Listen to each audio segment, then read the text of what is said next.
പരിശുദ്ധമേ, അമ്മേ പരിശുദ്ധമേ, ദൈവമാതാവേ, കൃപാസനത്തിലൂടെ ഞങ്ങൾക്കും ഞങ്ങളുടെ ദേശത്തിനും അമ്മ മധ്യസ്ഥം തേടി തന്ന എല്ലാ അനുഗ്രഹങ്ങൾക്കും കൃപകൾക്കും ഞങ്ങളിപ്പോൾ ഹൃദയം നിറഞ്ഞ നന്ദി പറയുന്നു. അമ്മേ പരിശുദ്ധമേ, ദൈവമാതാവേ, 2004 ഡിസംബർ 7 ഉച്ചകഴിഞ്ഞ് 2:30 കൃപാസനത്തിൽ സംഭവിച്ച അമ്മയുടെ പ്രത്യക്ഷപ്പെടലിനെ കുറിച്ച് തിരുസഭയ്ക്ക് സമർപ്പിച്ചിരിക്കുന്ന പഠനരേഖകളുടെ മേൽ സഭാത്മകമായ പഠനം ആരംഭിക്കുവാൻ ഞങ്ങൾ പ്രാർത്ഥിക്കുന്നു. അമ്മേ പരിശുദ്ധമേ, ഭൂസ്വർലോകങ്ങളുടെ രാജ്ഞിയായ അങ്ങേയ്ക്ക് ഭൗമസംരക്ഷണത്തിനായി പ്രപഞ്ചപ്രകൃതിയെ തന്നെ തിരുസഭ പ്രതിഷ്ഠിക്കുവാൻ ഈ പ്രത്യക്ഷീകരണം വഴി ഇടയാക്കണമേ. പരിശുദ്ധമേ, ജപമാല മാതാവേ, സകല കൃപാസനം പ്രാർത്ഥനയോടും ചേർത്ത് ഞങ്ങളിപ്പോൾ പ്രാർത്ഥിക്കുന്ന ഈ കുടുംബത്തിന്റെ പ്രത്യേക നിയോഗം പറ മക്കളെ.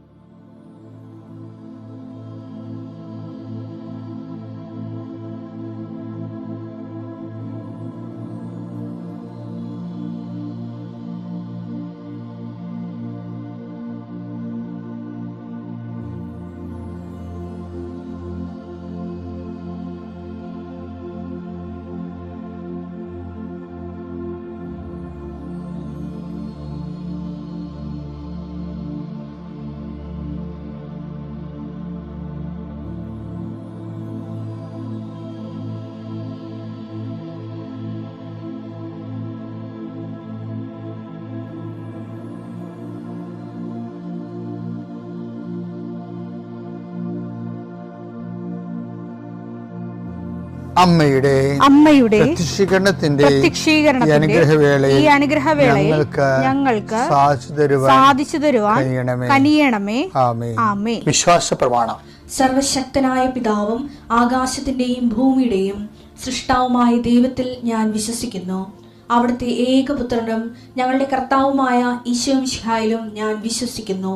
ഈ പുത്രൻ പരിശുദ്ധാത്മാവിനാൽ ഗർഭസ്ഥനായി കന്യകാമറിയത്തിൽ നിന്ന് പിറന്ന് പൊന്തിയോസ് പീലാത്തോസിന്റെ കാലത്ത് പീഡകൾ സഹിച്ച് കുരിശിൽ തറയ്ക്കപ്പെട്ട് മരിച്ച് അടക്കപ്പെട്ട് പാതാളങ്ങളിൽ ഇറങ്ങി മരിച്ചവരുടെ ഇടയിൽ നിന്ന് 3-ാം നാൾ ഉയർത്ത് സ്വർഗത്തിലേക്ക് എഴുന്നള്ളി സർവശക്തിയുള്ള പിതാവായ ദൈവത്തിന്റെ വലതുഭാഗത്തിരിക്കുന്നു. അവിടെ നിന്ന് ജീവിക്കുന്നവരെയും മരിച്ചവരെയും വിധിക്കുവാൻ വരുമെന്നും ഞാൻ വിശ്വസിക്കുന്നു. പരിശുദ്ധാത്മാവിലും ഞാൻ വിശ്വസിക്കുന്നു. വിശുദ്ധ കത്തോലിക്കാ സഭയിലും പുണ്യവാന്മാരുടെ ഐക്യത്തിലും പാപങ്ങളുടെ മോചനത്തിലും ശരീരത്തിന്റെ ഉയർപ്പിലും നിത്യമായ ജീവിതത്തിലും ഞാൻ വിശ്വസിക്കുന്നു. ആമേൻ. സ്വർഗ്ഗസ്ഥനായ ഞങ്ങളുടെ പിതാവേ, അങ്ങയുടെ നാമം പൂജിതമാകണമേ. അങ്ങയുടെ രാജ്യം വരണമേ. അങ്ങയുടെ തിരുമനസ് സ്വർഗത്തിലെ പോലെ ഭൂമിയിലും ആകണമേ. അന്നു വേണ്ടുന്ന ആഹാരം ഇന്ന് ഞങ്ങൾക്ക് തരണമേ. ഞങ്ങളോട് തെറ്റ് ചെയ്യുന്നവരോട് ഞങ്ങൾ ക്ഷമിക്കുന്നത് പോലെ ഞങ്ങളുടെ തെറ്റുകൾ ഞങ്ങളോടും ക്ഷമിക്കണമേ. ഞങ്ങളെ പ്രലോഭനത്തിൽ ഉൾപ്പെടുത്തരുതേ, തിന്മയിൽ ഞങ്ങൾ രക്ഷിക്കണമേ. ആമേൻ. നന്മ നിറഞ്ഞ മറിയമേ, സ്വസ്തി. കർത്താവ് അങ്ങയുടെ കൂടെ സ്ത്രീകളിൽ അങ്ങ് അനുഗ്രഹിക്കപ്പെട്ടവളാകുന്നു. അങ്ങയുടെ ഉദരത്തിൻ ഫലമായി ഈശോ അനുഗ്രഹിക്കപ്പെട്ടവനാകുന്നു. പരിശുദ്ധ മറിയമേ, തമ്പുരാന്റെ അമ്മേ, പാപികളായ ഞങ്ങൾക്ക് വേണ്ടി ഇപ്പോഴും ഞങ്ങളുടെ മരണസമയത്തും തമ്പുരാനോട് അപേക്ഷിക്കണമേ. ആമേൻ. കർത്താവേ, നിന്റെ ഉന്നതമായ നാമത്തിന് സ്തോത്രം ചെയ്യുന്നു. കർത്താവേ, നിന്റെ വിശുദ്ധ പൗരോഹിത്യത്തെ മഹത്വപ്പെടുത്തണം. കർത്താവേ, സഭയിലുള്ള സാന്നിധ്യം പ്രകടമാക്കണമേ.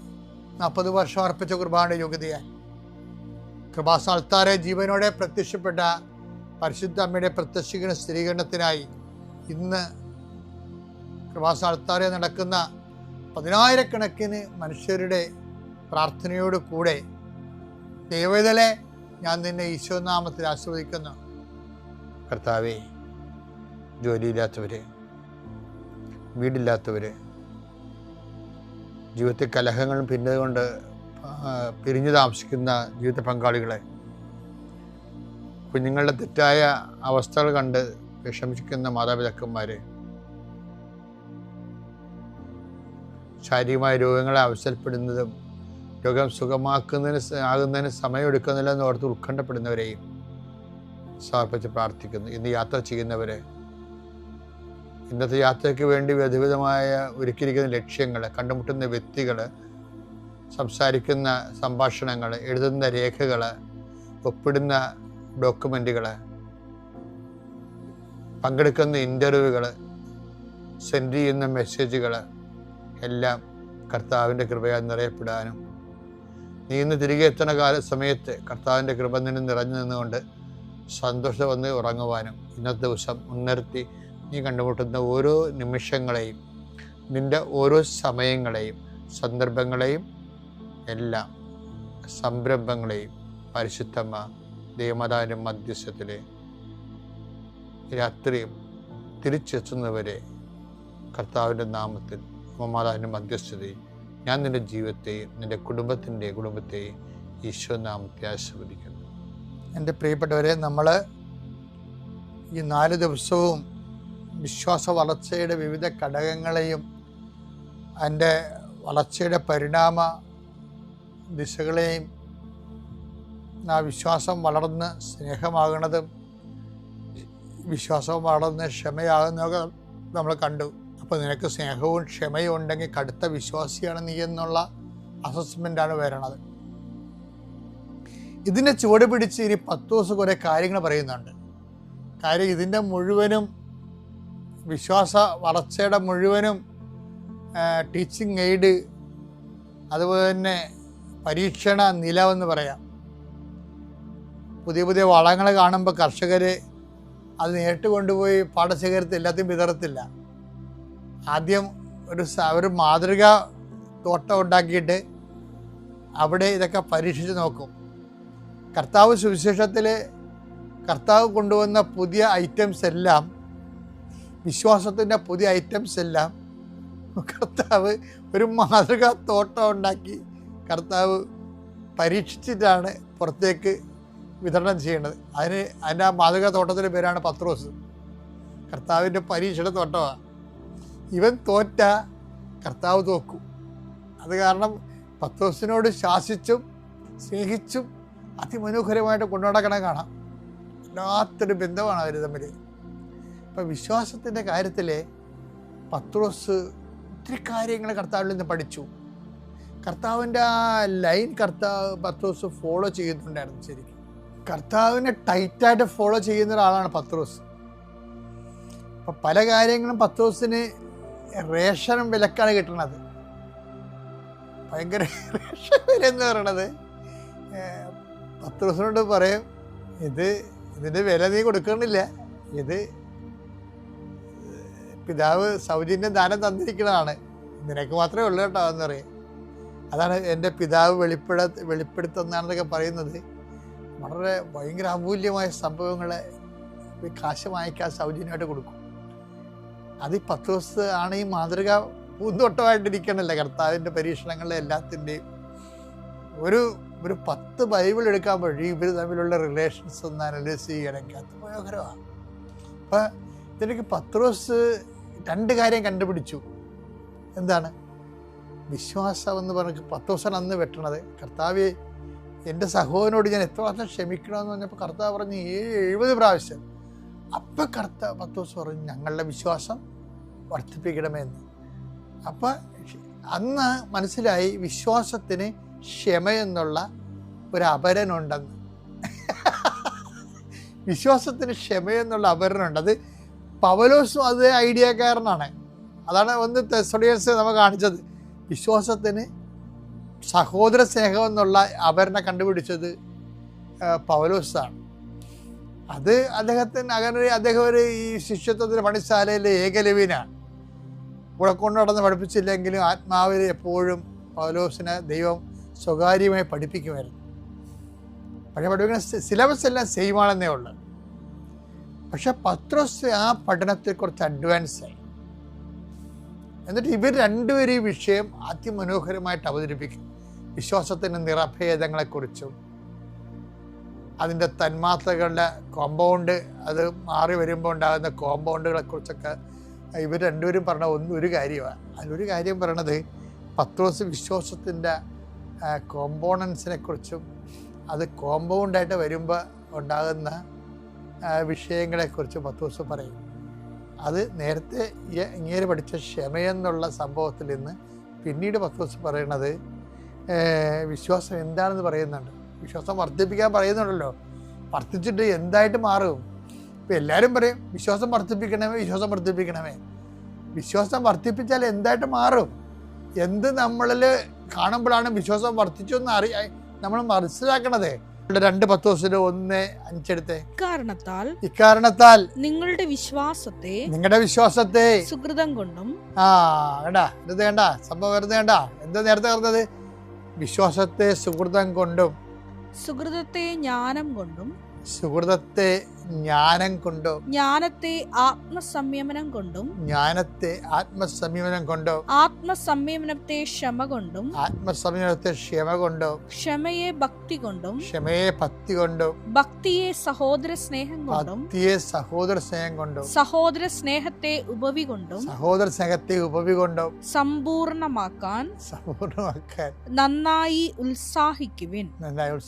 വിശ്വാസം സമ്പൂർണ്ണമാക്കണമെങ്കിൽ അപ്പം എന്താണ് സമ്പൂർണ്ണമാക്കണത്? ശരിക്കും പറഞ്ഞാൽ വിശ്വാസമാണ് സമ്പൂർണ്ണമാക്കണത്. ഞങ്ങളുടെ വിശ്വാസത്തെ വർദ്ധിപ്പിക്കണമേ എന്ന് ഇവർ ലൂക്ക 17:5 പറഞ്ഞില്ലേ? ഈ വിശ്വാസം വർദ്ധിച്ചാൽ എങ്ങനെയാണ് ഇരിക്കണത്? അതെന്താണ്? ആദ്യം വിശ്വാസം വർദ്ധിക്കണത് എങ്ങനെയാണ്? വിശ്വാസത്തെ സുഹൃതം കൊണ്ടും.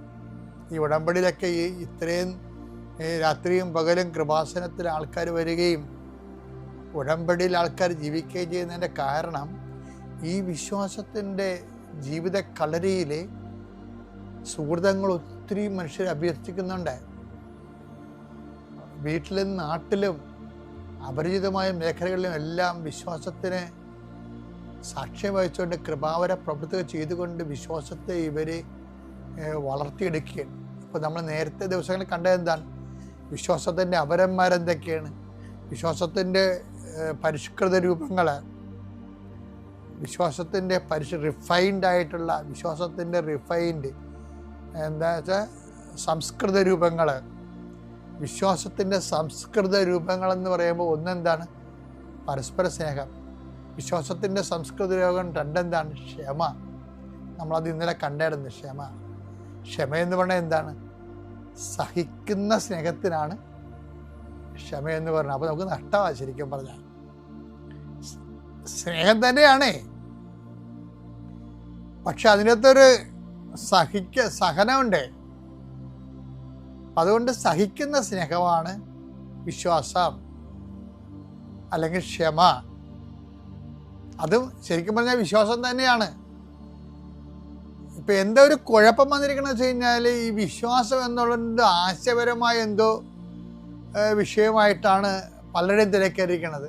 എന്നല്ല, ഇത് യേശുക്രിസ്തു എന്ന് പറഞ്ഞൊരു റിഡംറ്റീവ് പ്രോജക്റ്റിൻ്റെ ആ ഒരു പേഴ്സണിൻ്റെ അടിസ്ഥാനത്തിലുള്ള വിശ്വാസ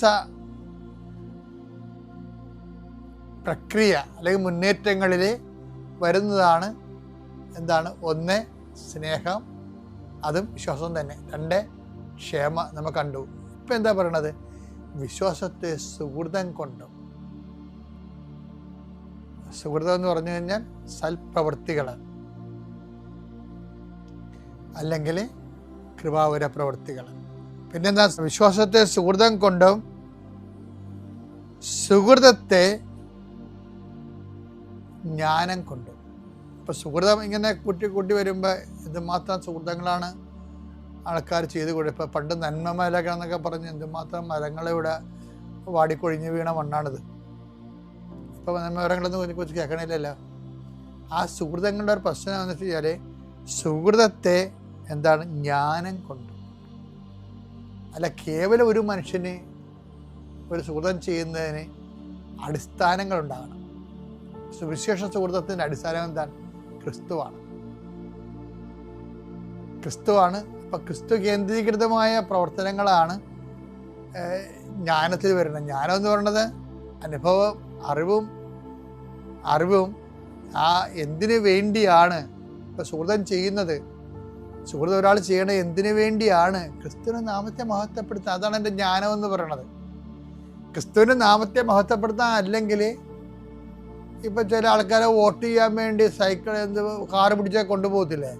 വോട്ട് ചെയ്ത് കഴിയുമ്പോൾ പിന്നെ ആ കാറും ഉണ്ടാകത്തില്ല, സൈക്കിളും ഉണ്ടാകത്തില്ല. അങ്ങനെ സുഹൃത്തം ചെയ്യുന്ന ആൾക്കാരില്ലേ നാട്ടിൽ? അതുപോലെ ജ്ഞാനമില്ല അതിനകത്ത്. നമുക്ക് സുഹൃത്തം ചെയ്യുമ്പോൾ ഒരു ജ്ഞാനമുണ്ട്. എന്താണ്? ക്രിസ്തുവിൻ്റെ നാമത്തെ മഹത്വപ്പെടുത്തുന്നതിന് വേണ്ടിയും ദൈവവചനത്തിൻ്റെ പൂർത്തീകരണത്തിന് വേണ്ടിയാണ് നമ്മൾ സൽപ്രവൃത്തികൾ ചെയ്യുന്നത്. ഇനിയിപ്പോൾ അടുത്ത ദിവസം പറയാം. ഇത് ഓരോ ദിവസം കേട്ടാൽ മതി. ഇപ്പം നിങ്ങൾ അതായത് ആദ്യം നമ്മൾ വിശ്വാസം സ്നേഹമാണെന്ന് കണ്ടു, വിശ്വാസം ക്ഷമയാണെന്ന് കണ്ടു, ഇപ്പോൾ വിശ്വാസം സുഹൃതമാണെന്ന് കണ്ടു, വിശ്വാസം ജ്ഞാനമാണെന്ന് കണ്ടു. അപ്പം നിങ്ങൾക്ക് ജ്ഞാനം ഉണ്ടെങ്കിൽ, സുഹൃതം ഉണ്ടെങ്കിൽ, ക്ഷമയുണ്ടെങ്കിൽ, സ്നേഹമുണ്ടെങ്കിൽ നിങ്ങൾക്ക് അടുത്ത വിശ്വാസിയാണെന്ന്. പരിശുദ്ധ അമ്മയുടെ പ്രത്യക്ഷീകരണത്തിൻ്റെ സാക്ഷിയായി എന്നെ ഉയർത്തിയതിന് പരിശുദ്ധ അമ്മയോട് ഞാൻ നന്ദി പറയുന്നു. എൻ്റെ പേര് ജയശ്രീ. ഞാൻ വരുന്നത് ചേർത്തലയിലുള്ള എഴുപൂനിൽ നിന്നാണ്. ഞാൻ ഇവിടെ വന്ന് ആദ്യമായി ഉടമ്പടി എടുക്കുന്നത് 2022 സെപ്റ്റംബർ 21 ഞാനിവിടെ വരുമ്പോൾ എനിക്ക് ആർത്രൈറ്റിസ് ഉണ്ടായിരുന്നു. എൻ്റെ ജോയിൻ്റൊക്കെ നല്ല തേയ്മാനം ഉണ്ടായിരുന്നു. എൻ്റെ നട്ടലിൻ്റെ 3 അസ്ഥികൾ പരസ്പരം കുത്തിക്കയറി പുറത്തേക്ക് ഉന്തി നേർക്കെട്ടലോട് കൂടിയൊരവസ്ഥയിലാണ് ഉണ്ടായിരുന്നത്. 2 മാസത്തോളം ട്രീറ്റ്മെൻറ്റ് ചെയ്തു. പക്ഷേ സാമ്പത്തികാവസ്ഥ ബുദ്ധിമുട്ടിലായതിനെ തുടർന്ന് എനിക്ക് ട്രീറ്റ്മെൻറ്റ് കണ്ടിന്യൂ ചെയ്യാൻ സാധിച്ചില്ല. അതുപോലെ സാമ്പത്തികം വളരെ ബുദ്ധിമുട്ടിലായിരുന്നു. ഭക്ഷണം പോലില്ലാത്തൊരവസ്ഥയിലേക്ക് എത്തി. പിന്നീട് എൻ്റെ ഒരു ബെസ്റ്റ് ഫ്രണ്ട് ഉണ്ട്, ലിങ്കു എന്നാണ് പേര്. അപ്പോൾ ലിങ്കു എന്നോട് പറഞ്ഞു, നീ കൃപാസന്ധി പോകണം, ഉടമ്പടി എടുക്കണം. അതനുസരിച്ചാണ് ഞാൻ ഇവിടെ വരുന്നത്. ഞാൻ വന്ന ദിവസം ഒരു ഹോളിഡേ ആയിരുന്നു. അന്ന് ഉടമ്പടി എടുക്കാൻ സാധിക്കുമെന്ന് വിചാരിച്ചതല്ല, അത്ര തിരക്കായിരുന്നു. പക്ഷേ അമ്മ മാതാവിൻ്റെ ഇടപെടലൊന്നുകൊണ്ട് മാത്രമാണ് അന്ന് ഞങ്ങൾക്ക് ഉടമ്പടി എടുക്കാൻ സാധിച്ചത്. അന്ന് ഉടമ്പടി ക്ലാസ് അറ്റൻഡ് ചെയ്യുമ്പോൾ ബ്രദർ പറഞ്ഞു, ഉടമ്പടി എടുക്കുമ്പോൾ ഈശോയും മാതാവും നിങ്ങളുടെ കൂടെ നിങ്ങളുടെ വീട്ടിലേക്ക് വരും. മാതാവ് വന്നാൽ നിങ്ങളുടെ വീട്ടിൽ സാമ്പത്തികം ഉണ്ടാവും, വസ്ത്രം ഉണ്ടാവും, ഭക്ഷണം ഉണ്ടാവും എന്നൊക്കെ പറഞ്ഞു. സത്യത്തിൽ അത് കേട്ടപ്പോൾ ഞാൻ അവിടെ ഇരുന്ന് കരഞ്ഞു പോയി. ശരിക്കും എൻ്റെ വീടിൻ്റെ അവസ്ഥ അത്ര ബുദ്ധിമുട്ടിലായിരുന്നു. അന്ന് ഉടമ്പടി എടുത്ത് വീട്ടിലേക്ക് പോയി. പക്ഷേ പിറ്റേ ദിവസം മുതൽ എനിക്ക് അത്രയും ഒരു ദിവസം ഫുൾ ഇവിടെ സ്പെൻഡ് ചെയ്തത് മൂലം എൻ്റെ ഹെൽത്ത് വളരെ വീക്കായിട്ടുണ്ടായിരുന്നു. എനിക്ക് രാവിലെ എഴുന്നേറ്റ് പ്രത്യക്ഷീണ പ്രാർത്ഥന ചെല്ലാൻ സാധിക്കാത്ത അവസ്ഥയിലായിരുന്നു ഞാൻ.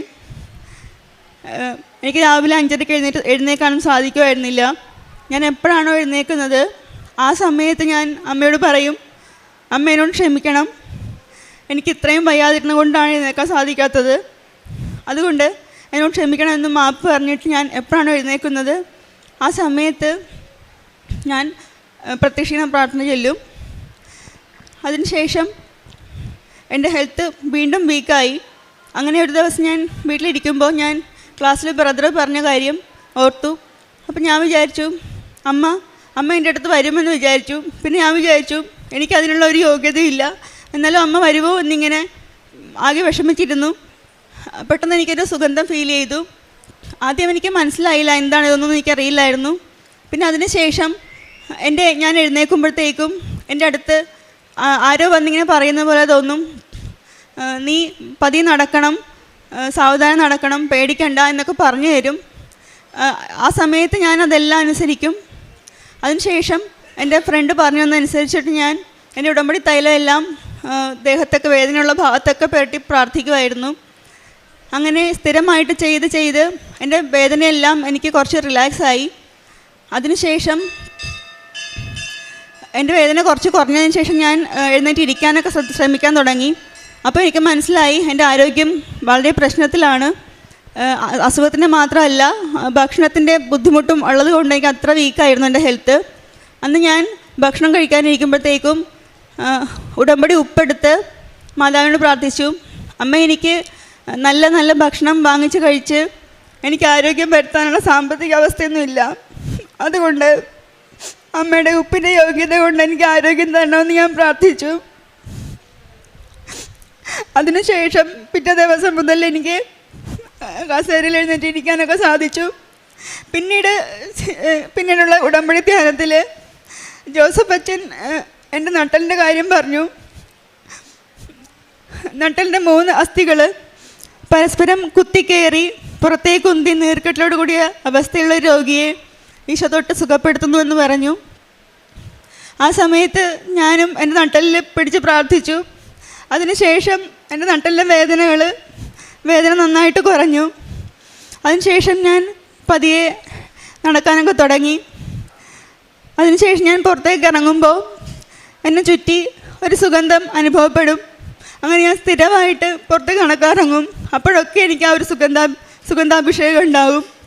ആദ്യം എനിക്കറിയില്ലായിരുന്നു ഇത് മാതാവിൻ്റെ സാന്നിധ്യമാണെന്ന്. പിന്നെ സാക്ഷ്യങ്ങളിലൂടെയാണ് എനിക്കത് മനസ്സിലായത്.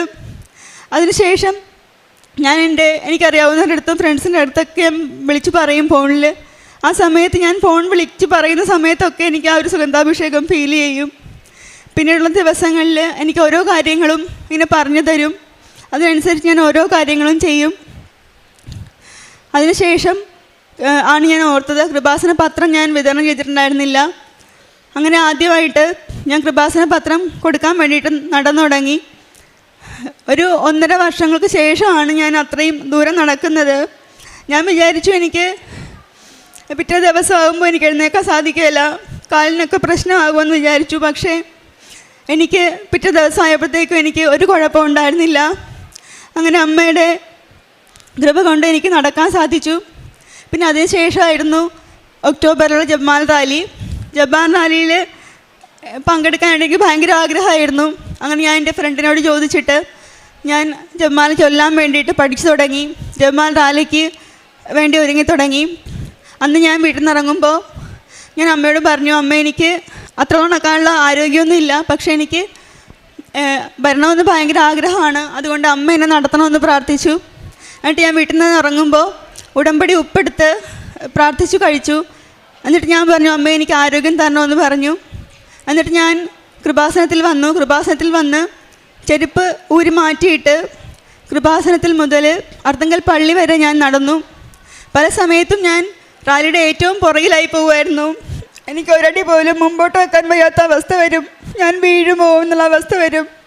അപ്പം ഞാൻ കരഞ്ഞ് പ്രാർത്ഥിക്കും, മാതാവേ എന്നെ വീഴ്ത്തരുതേ. ഞാൻ പള്ളി വന്നിട്ട് വീണോട്ടെ, എനിക്ക് കുഴപ്പമില്ല, പക്ഷെ എനിക്ക് ഈ ജപമാല പൂർത്തിയാക്കണമെന്ന് പറഞ്ഞ് പ്രാർത്ഥിക്കും. ആ സമയത്ത് എൻ്റെ ശരീരം പെട്ടെന്ന് തണുക്കും, പെട്ടെന്ന് എനിക്ക് എനർജി വരും. ഞാൻ മുമ്പത്തേക്കാൾ വേഗത്തിൽ ഭയങ്കര സ്പീഡിൽ നടക്കും.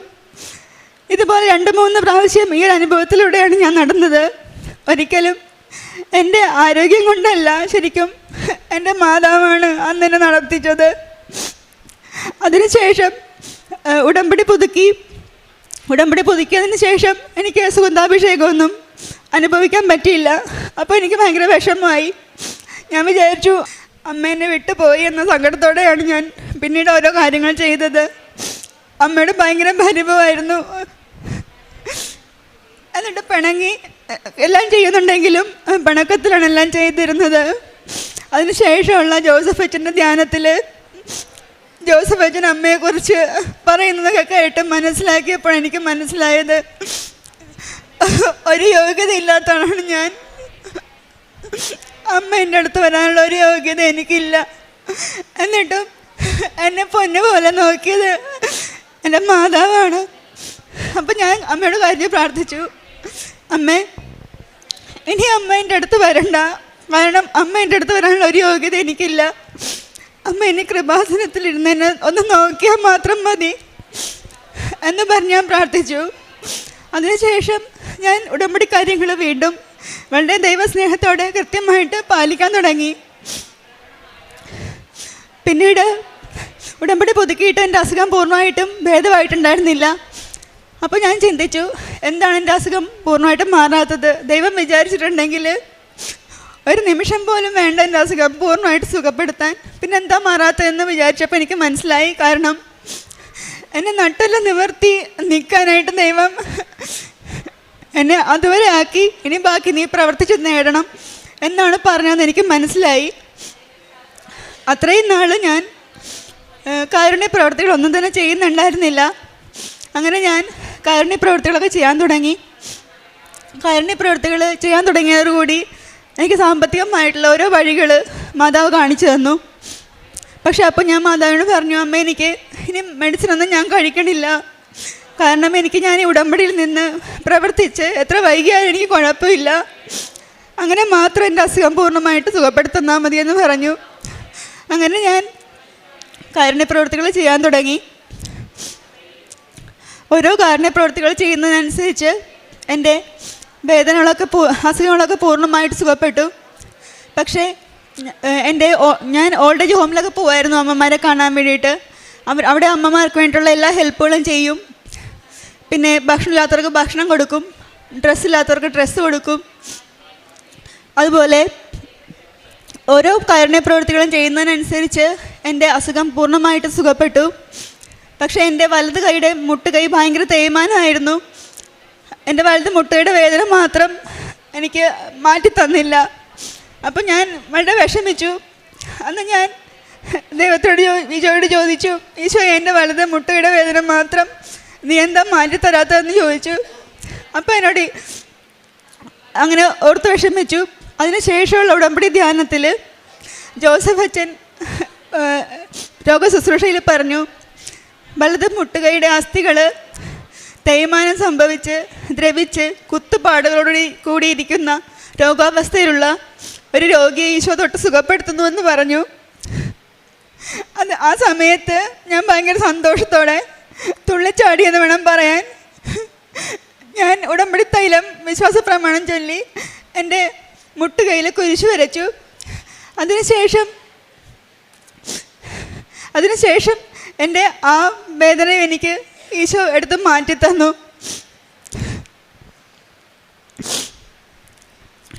പക്ഷെ പല പ്രാവശ്യം ഞാൻ 2023 മുതൽ ഞാൻ ഉടമ്പടി സാക്ഷ്യം പറയാൻ വേണ്ടി വരുന്നതാണ്. പക്ഷേ എനിക്ക് 4 പ്രാവശ്യം വന്നിട്ടും എനിക്ക് പറയാൻ സാധിച്ചില്ല. ഈ മാസം ജനുവരി 6 മുതൽ ഞാൻ എല്ലാ ദിവസവും ഉപവാസം എടുത്ത് പ്രാർത്ഥിച്ച് ആണ് ഇവിടെ വരുന്നത്. കാരണം ഒരുപാട് തടസ്സങ്ങൾ കാരണം എനിക്ക് കയറാൻ പറ്റിയില്ല. അങ്ങനെ എൻ്റെ പ്രാർത്ഥന അമ്മ മാതാവ് കേട്ടു.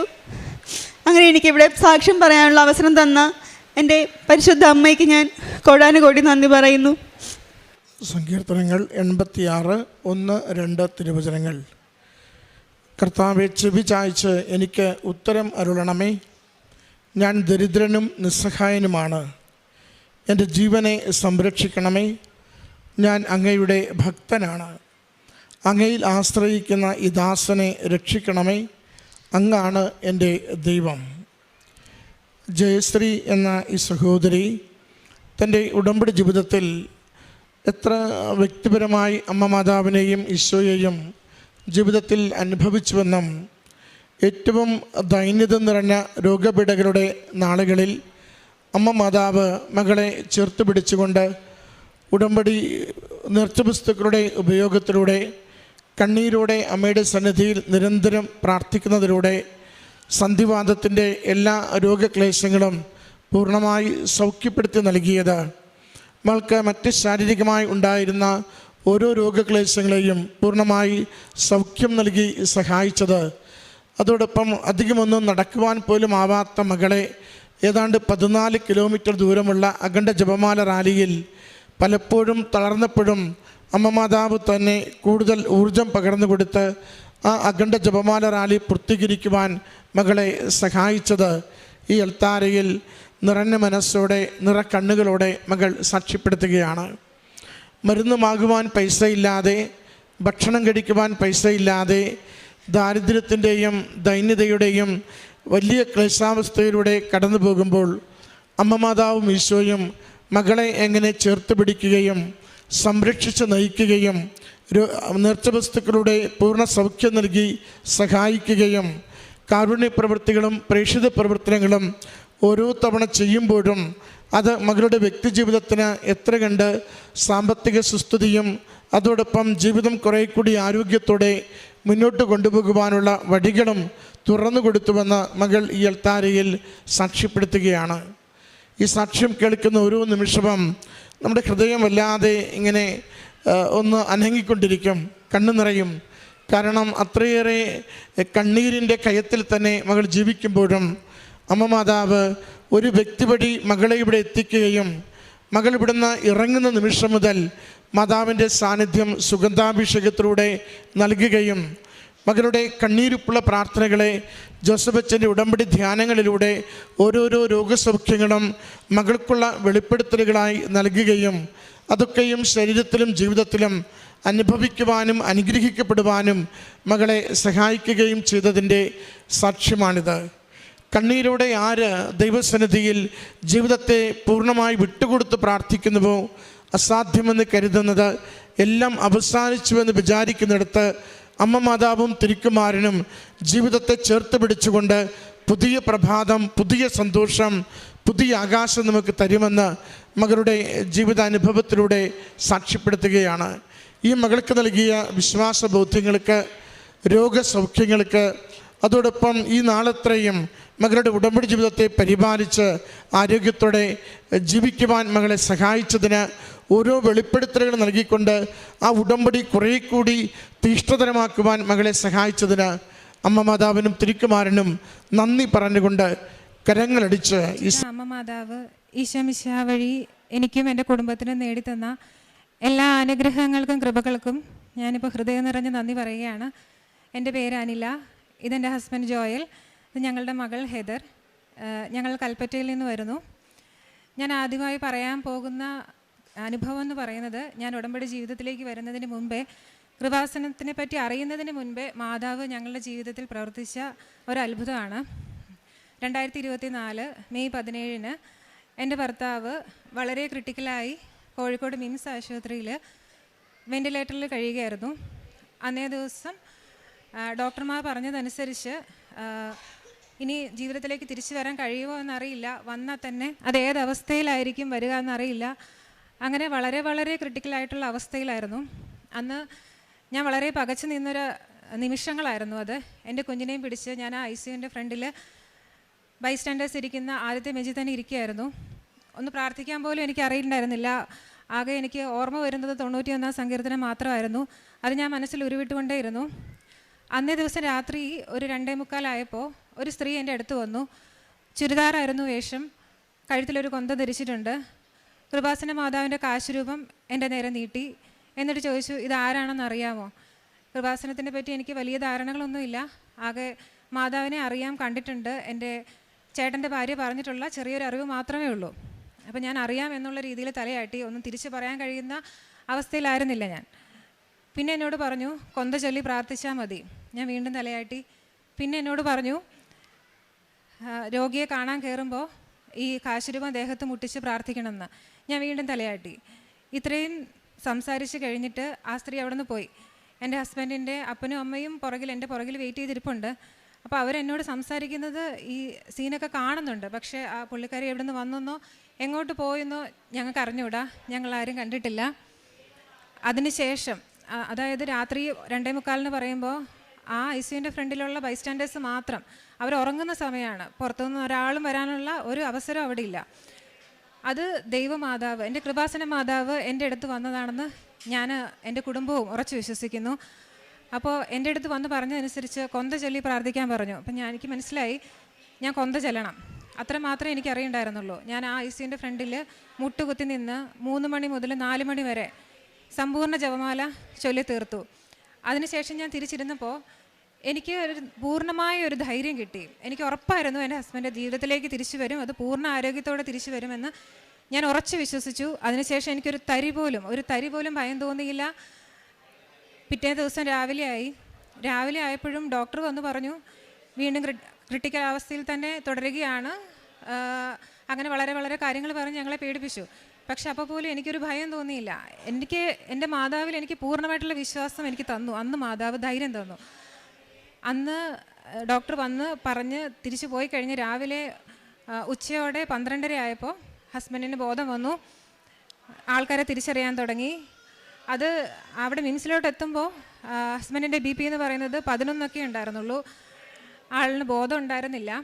വീണ്ടും അവിടെ എത്തിക്കഴിഞ്ഞതിന് ശേഷമാണെങ്കിലും BP വളരെ ഹൈ ആകും, വളരെ ലോ ആകും, അങ്ങനെയൊക്കെ ആയിരുന്നു തുടർന്നുകൊണ്ടിരുന്നത്. അതിനുശേഷം പിറ്റേ ദിവസം രാവിലെ ആയപ്പോൾ BP ഒക്കെ നോർമലായി വന്നു തുടങ്ങി. ബാക്കിയുള്ള അവയവങ്ങൾക്കൊന്നും ഒരു പരിക്കും ഒരു പ്രശ്നം ഉണ്ടാകാതെ ദൈവം ഞങ്ങൾക്ക് തിരിച്ചു തന്നു. അന്ന് രാത്രി വെൻറ്റിലേറ്ററിൽ നിന്ന് മാറ്റാമെന്ന് ഡോക്ടർ പറഞ്ഞു. അന്ന് വെൻറ്റിലേറ്ററിൽ നിന്ന് മാറ്റി. പിറ്റേ ദിവസം ഞങ്ങൾ ICUയിൽ നിന്ന് ഷിഫ്റ്റ് ചെയ്തു, റൂമിലോട്ട് മാറ്റി. അവിടുന്ന് 2 ദിവസത്തിനുള്ളിൽ ഞങ്ങൾ തിരിച്ച് വയനാട്ടിലെ വീട്ടിലെത്തി. ഇത് എനിക്ക് അന്ന് കൃപാസനത്തിനെ പറ്റി അറിയില്ല.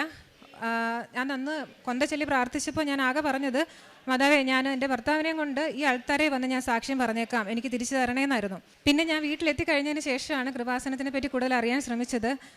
അച്ഛൻ്റെ ധ്യാനങ്ങൾ കൂടാൻ തുടങ്ങി, സാക്ഷ്യങ്ങൾ കേൾക്കാൻ തുടങ്ങി, എൻ്റെ ചേച്ചീനോട് കൂടുതൽ കാര്യങ്ങൾ അന്വേഷിച്ചറിയാൻ തുടങ്ങി. ഞാൻ ആദ്യം ലൈറ്റൽ ക്യാൻഡിൽ പ്രയർ റിക്വസ്റ്റ് ഇട്ട് പ്രാർത്ഥിച്ചു. അപ്പോൾ എനിക്ക് തോന്നി അത് പോരാ, ഞാൻ ഉടമ്പടി എടുക്കണം. കാരണം എനിക്ക് ഇത്രയും, ഞാൻ ഉടമ്പടിയിൽ എടുക്കാതെ തന്നെ മാതാവ് എനിക്ക് ഇത്രയും അനുഗ്രഹം തന്നപ്പോൾ ഞാൻ ഓൺലൈൻ ഉടമ്പടി എടുക്കണം എന്നെനിക്ക് മനസ്സിലായി. ഞാൻ എന്നിട്ട് ഒരാഴ്ചക്കുള്ളിൽ വീണ്ടും ഓൺലൈൻ ഉടമ്പടി എടുത്തു. എന്നെക്കൊണ്ട് കഴിയാൻ പറ്റാവുന്നതിൻ്റെ മാക്സിമം ഞാൻ ആ ഉടമ്പടി ഫോളോ ചെയ്തു പോന്നു. പിന്നെ മൂന്നാഴ്ചയ്ക്ക് ശേഷം റിവ്യൂ പറഞ്ഞിട്ടുണ്ടായിരുന്നു അതേ ഡോക്ടറിൻ്റെ അടുത്ത്. അപ്പോൾ അന്ന് ചെറിയൊരു പ്രൊസീജിയർ ചെയ്യേണ്ടി വരും, ഒരു ദിവസം അഡ്മിറ്റ് ആവണം എന്നായിരുന്നു ഡോക്ടർ പറഞ്ഞു വിട്ടത്. അപ്പോൾ ഞങ്ങൾക്ക് എല്ലാവർക്കും ആ പ്രൊസീജിയർ എങ്ങനെയും ചെയ്യേണ്ടി വരുന്ന ഒരവസ്ഥ ഉണ്ടാകരുതെന്ന് കുറേ പ്രാർത്ഥിച്ചു. അന്ന് ഹസ്ബൻഡ് ആ പ്രൊസീജിയറിന് റെഡിയാക്കി അവിടെ റൂമിൽ കിടത്തിയപ്പോൾ ഹസ്ബൻഡും മാതാവിനോട് പറഞ്ഞു, മാതാവേ, ഈ പ്രൊസീജിയർ എന്നിൽ നിന്ന് എടുത്ത് മാറ്റുവാണെങ്കിൽ ഞാൻ ഈ കൃപാസനത്തിലേക്ക് വന്നേക്കാവേ എന്ന് പറഞ്ഞു. ഡോക്ടർ പരിശോധിച്ചപ്പോൾ അന്ന് ആ പ്രൊസീജിയർ ചെയ്യാൻ പോകുന്ന ഒരു രോഗാവസ്ഥ എൻ്റെ ഭർത്താവിൻ്റെ ശരീരത്തിൽ ഉണ്ടായിരുന്നില്ല. അങ്ങനെ ഞങ്ങളെല്ലാവരും കൃപാസന മാതാവിനെ കൂടുതൽ ഞങ്ങൾക്ക് അനുഭവങ്ങൾ തന്നുകൊണ്ടിരിക്കുകയായിരുന്നു. അന്ന് പിന്നെയോ തിരിച്ച് വയനാട്ടിലെത്തി. 3 മാസത്തിനുള്ളിൽ ഞങ്ങൾ വയനാട്ടിൽ നിന്ന് ഇവിടെ വന്ന് ഉടമ്പടി എടുത്ത് കഴിഞ്ഞിട്ട് ഹസ്ബൻഡിൻ്റെ ജോലി വേറൊരു ജോലിയിലേക്ക് സ്വിച്ച് ചെയ്യുന്ന സമയമായിരുന്നു. അപ്പം ഈ ആക്സിഡൻറ്റ് പറ്റിയ സമയത്ത് കോളുകൾ വന്നൊന്നും എടുക്കാൻ കഴിഞ്ഞില്ല, ആ ജോലിയിൽ കയറാനും കഴിഞ്ഞില്ല. അപ്പോൾ ജോലി ഒരു പ്രശ്നമായിട്ട് നിന്ന സമയത്ത് മാതാവിൻ്റെ ഉടമ്പടിയിൽ ഞാൻ എഴുതിയിരുന്നു. ആ ജോലി എൻ്റെ ആദ്യമായിട്ട് ഞാൻ ഉടമ്പടി എടുത്ത് ആ ഉടമ്പടി തീരുന്നതിന് മുമ്പ് തന്നെ മാതാവ് ഞങ്ങൾക്ക് ഇൻ്റർവ്യൂ ഒക്കെ വളരെ ഈസി ആയിട്ട്, വളരെ കാര്യമായിട്ട് ഞങ്ങൾക്ക് ഇങ്ങോട്ട് വന്നൊരു കോളിലൂടെ തന്നെ ജോലിയിലോട്ട് പ്രവേശിക്കാൻ കഴിഞ്ഞു. അങ്ങനെ ജോലിക്ക് വേണ്ടി ഞങ്ങൾ ബാംഗ്ലൂർ എത്തി കഴിഞ്ഞപ്പോൾ അവിടെ വീട് ശരിയാകാനുള്ള തടസ്സങ്ങളുണ്ടായിരുന്നു. പക്ഷേ അവിടെ എത്തിക്കഴിഞ്ഞപ്പോൾ അവിടെ ഞങ്ങൾക്ക് സഹായത്തിനായിട്ട് മാതാവ് ആളെ വിട്ടിട്ടുണ്ടായിരുന്നു. ഞങ്ങൾ പ്രതീക്ഷിച്ചതിലും കൂടുതൽ നല്ലൊരു വീട്, അതും അവിടെ കിട്ടാവുന്നതിലും കുറഞ്ഞൊരു വാടകയ്ക്ക് മാതാവ് ഞങ്ങൾക്ക് ശരിയാക്കി തന്നു. ഇതെല്ലാം മാതാവ് ഞങ്ങൾക്ക് ജീവിതത്തിൽ തന്നുകൊണ്ടേയിരുന്ന അനുഗ്രഹങ്ങളാണ്. പിന്നെ ഒരിക്കൽ എൻ്റെ കുഞ്ഞിൻ്റെ കൈ കാറിൻ്റെ ഡോറിൻ്റെ ഇടയിൽ കുടുങ്ങിപ്പോയി. ഈ 4 വിരലും ചതഞ്ഞ പോലെയായിരുന്നു. അവൾ ഭയങ്കര കരച്ചിലായിരുന്നു. എന്ത് ചെയ്യണമെന്നറിയില്ലായിരുന്നു. ഞങ്ങൾ പ്രാർത്ഥിച്ചു. കൃപാസന ഉപ്പും തേനും നാവിൽ വെച്ച് കൊടുത്തു. നീര് ആദ്യം ചെറുതായിട്ടൊന്ന് വന്നു. 1 മണിക്കൂറിന് ശേഷം നോക്കിയപ്പോൾ ഒരു നീരുമില്ല, ഒരു പാടുപോലും ഇല്ലാതെ മാതാവ് സൗഖ്യമാക്കി തന്നു. പിന്നെ എൻ്റെ മമ്മിയുടെ കാലിൽ വിരലിന് വേദനയുണ്ടായിരുന്നു. അത് തൈലം തേച്ച് പ്രാർത്ഥിച്ചപ്പോൾ മാതാവ് അത് വേഗം 1 ദിവസം കൊണ്ട് തന്നെ അത് മാറ്റി തന്നു. പിന്നെ ഒരു ദിവസം കുഞ്ഞ് കഫക്കെട്ട് കൂടിയിട്ട് രാത്രിയിൽ ഉറങ്ങാൻ പറ്റുന്നില്ല, ഉറങ്ങാതെ കരച്ചിലായിരുന്നു. അപ്പോൾ എന്ത് ചെയ്യണമെന്നറിയില്ല, മരുന്നൊക്കെ കൊടുക്കുന്നുണ്ട്, പക്ഷെ ഒന്നും ഫലം ഉണ്ടാകുന്നില്ല. കുഞ്ഞ് ഉറങ്ങാതെ കരച്ചിലാണ്. അപ്പം ഞാൻ മാതാവിൻ്റെ തൈലം നെറ്റിയിൽ തേച്ച് പ്രാർത്ഥിച്ചു. പിറ്റേ ദിവസം രാവിലെ ആയപ്പം കഫക്കെട്ടിൻ്റെ ഒരു തരി പോലും ഇല്ല, പൂർണ്ണമായിട്ട് മാതാവ് അത് മാറ്റി തന്നു. പ്രേക്ഷിത പ്രവർത്തനമായിട്ട് ചെയ്യുന്നത്, ഉടമ്പടി പുതുക്കുമ്പോൾ എല്ലാ പത്രങ്ങളും ഞാൻ എൻ്റെ ഇടവകയിൽ ഞങ്ങൾ താമസിക്കുന്നതിൻ്റെ ആ ചുറ്റുവട്ടത്തുള്ള ആൾക്കാർക്കും കൊടുക്കും, ഞങ്ങളുടെ ഇടവകയിലുള്ള ആൾക്കാർക്കും കൊടുക്കാറുണ്ട്. കാരുണ്യ പ്രവർത്തികളായിട്ട് ഞങ്ങൾ എല്ലാ മാസവും ഞങ്ങളുടെ ഒരു വിഹിതം ചാരിറ്റി പ്രവർത്തനങ്ങൾ ചെയ്യുന്ന ഒരു അച്ഛന് അയച്ചു കൊടുക്കാറാണ് ചെയ്യുന്നത്. പിന്നെ ആത്മീയ ജീവിതത്തിൽ വന്ന മാറ്റങ്ങൾ എന്ന് പറഞ്ഞാൽ അത് വളരെ വലുതാണ്. ഞാനങ്ങനെ കൊന്ത ചെല്ലുന്ന ഒരാളോ അങ്ങനെ എനിക്കായിട്ട് ഞാൻ ഈശോയ്ക്കായിട്ട് സമയം മാറ്റി വെക്കുന്ന ഒരാളോ ഒന്നും ആയിരുന്നില്ല. കുടുംബ പ്രാർത്ഥന ചെല്ലും, ഞായറാഴ്ചകളിൽ പള്ളിയിൽ പോവും. അതല്ലാതെ ദൈവവിചാരം ഉണ്ടെങ്കിലും അങ്ങനെ ഇരിക്കാനുള്ളൊരു സംയമനം എനിക്കുണ്ടായിരുന്നില്ല. പക്ഷേ ഈ ഒരു അനുഭവത്തിലൂടെ കടന്നു പോയപ്പോൾ ഒരു ദിവസം 4 ജപമാലയും പൂർത്തിയാക്കാൻ എനിക്ക് കഴിയാറുണ്ട്. അതെനിക്ക് മാതാവ് തന്ന വലിയ അനുഗ്രഹമായിട്ട് ഞാൻ കാണുന്നു. പിന്നെ ബാക്കിയുള്ളവരോട് സംസാരിക്കുക എന്ന് പറഞ്ഞാൽ കയറി സംസാരിക്കാനുള്ള ധൈര്യമൊന്നും എനിക്കുണ്ടായിരുന്നില്ല. ഇന്ന് ഞാൻ ഈ സ്റ്റേജിൽ നിന്ന് ഈ സാക്ഷ്യം പറയുമ്പോൾ അതെൻ്റെ മാതാവ് ധൈര്യം തന്നതിലും പേരിൽ മാത്രമാണ്. ബാക്കിയുള്ള രോഗികളെ കാണുമ്പോൾ അനുകമ്പയോടെ സംസാരിക്കുക, അങ്ങോട്ട് കയറി സംസാരിക്കുക എന്നുള്ള ഒരു ഭയമായിരുന്നു എനിക്ക്. അതിനൊക്കെ മാതാവ് എന്നെ ധൈര്യം തന്ന് എപ്പോഴും ശക്തിപ്പെടുത്താറുണ്ട്. ഇത്രയും അനുഗ്രഹങ്ങളെല്ലാം ഞങ്ങൾക്ക് നേടിത്തന്ന അമ്മ മാതാവിനും ഈശോമിശിഹായ്ക്കും 1000 നന്ദി. മാതാവിന് നന്ദി. യെശയ്യാ 41, 9, 10 തിരുവചനങ്ങൾ.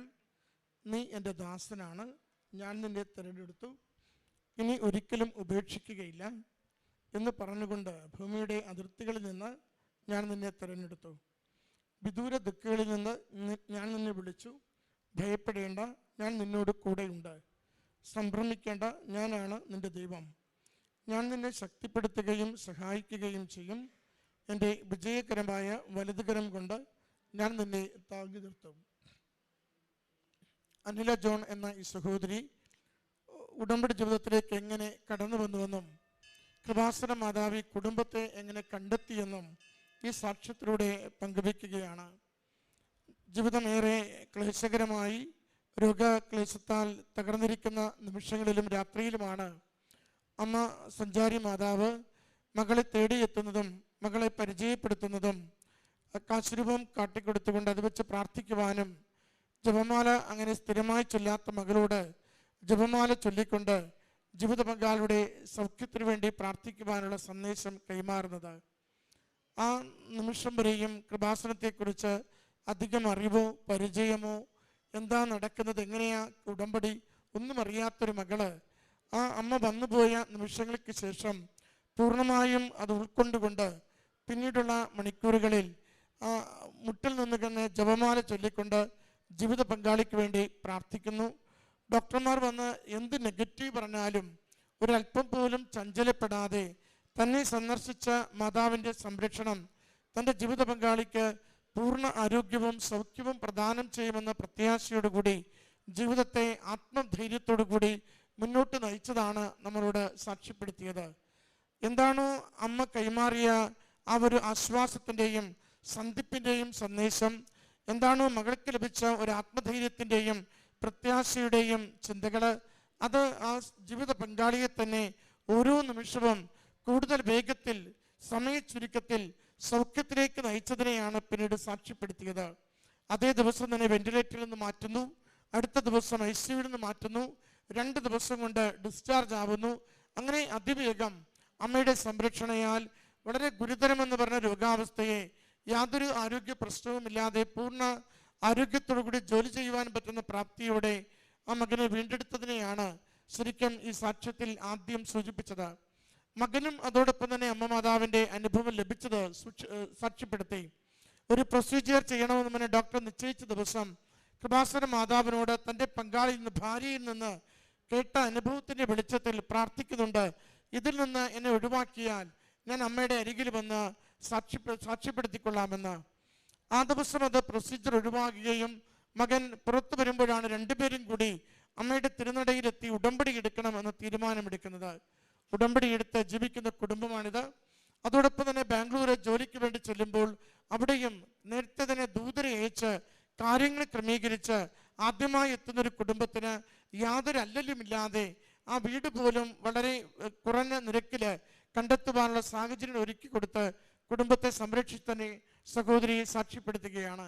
കൂടാതെ കുഞ്ഞിനുണ്ടായ 2 രോഗക്ലേശങ്ങളുടെയും അപചാരിതമായ ഒരു അപകടത്തിൻ്റെയും സമയത്ത് ലഭിച്ച സൗഖ്യവും സംരക്ഷണവും പ്രത്യേകമായിട്ട് എടുത്തു പറയുന്നുണ്ട്. പ്രിയമുള്ളവരെ, ഉടമ്പടി മാതാവ് നമ്മളെ സഞ്ചരിച്ചെത്തി കണ്ടെത്തുന്ന മാതാവാണെന്ന് പലരും സാക്ഷ്യത്തിൽ പങ്കുവയ്ക്കാറുണ്ട്.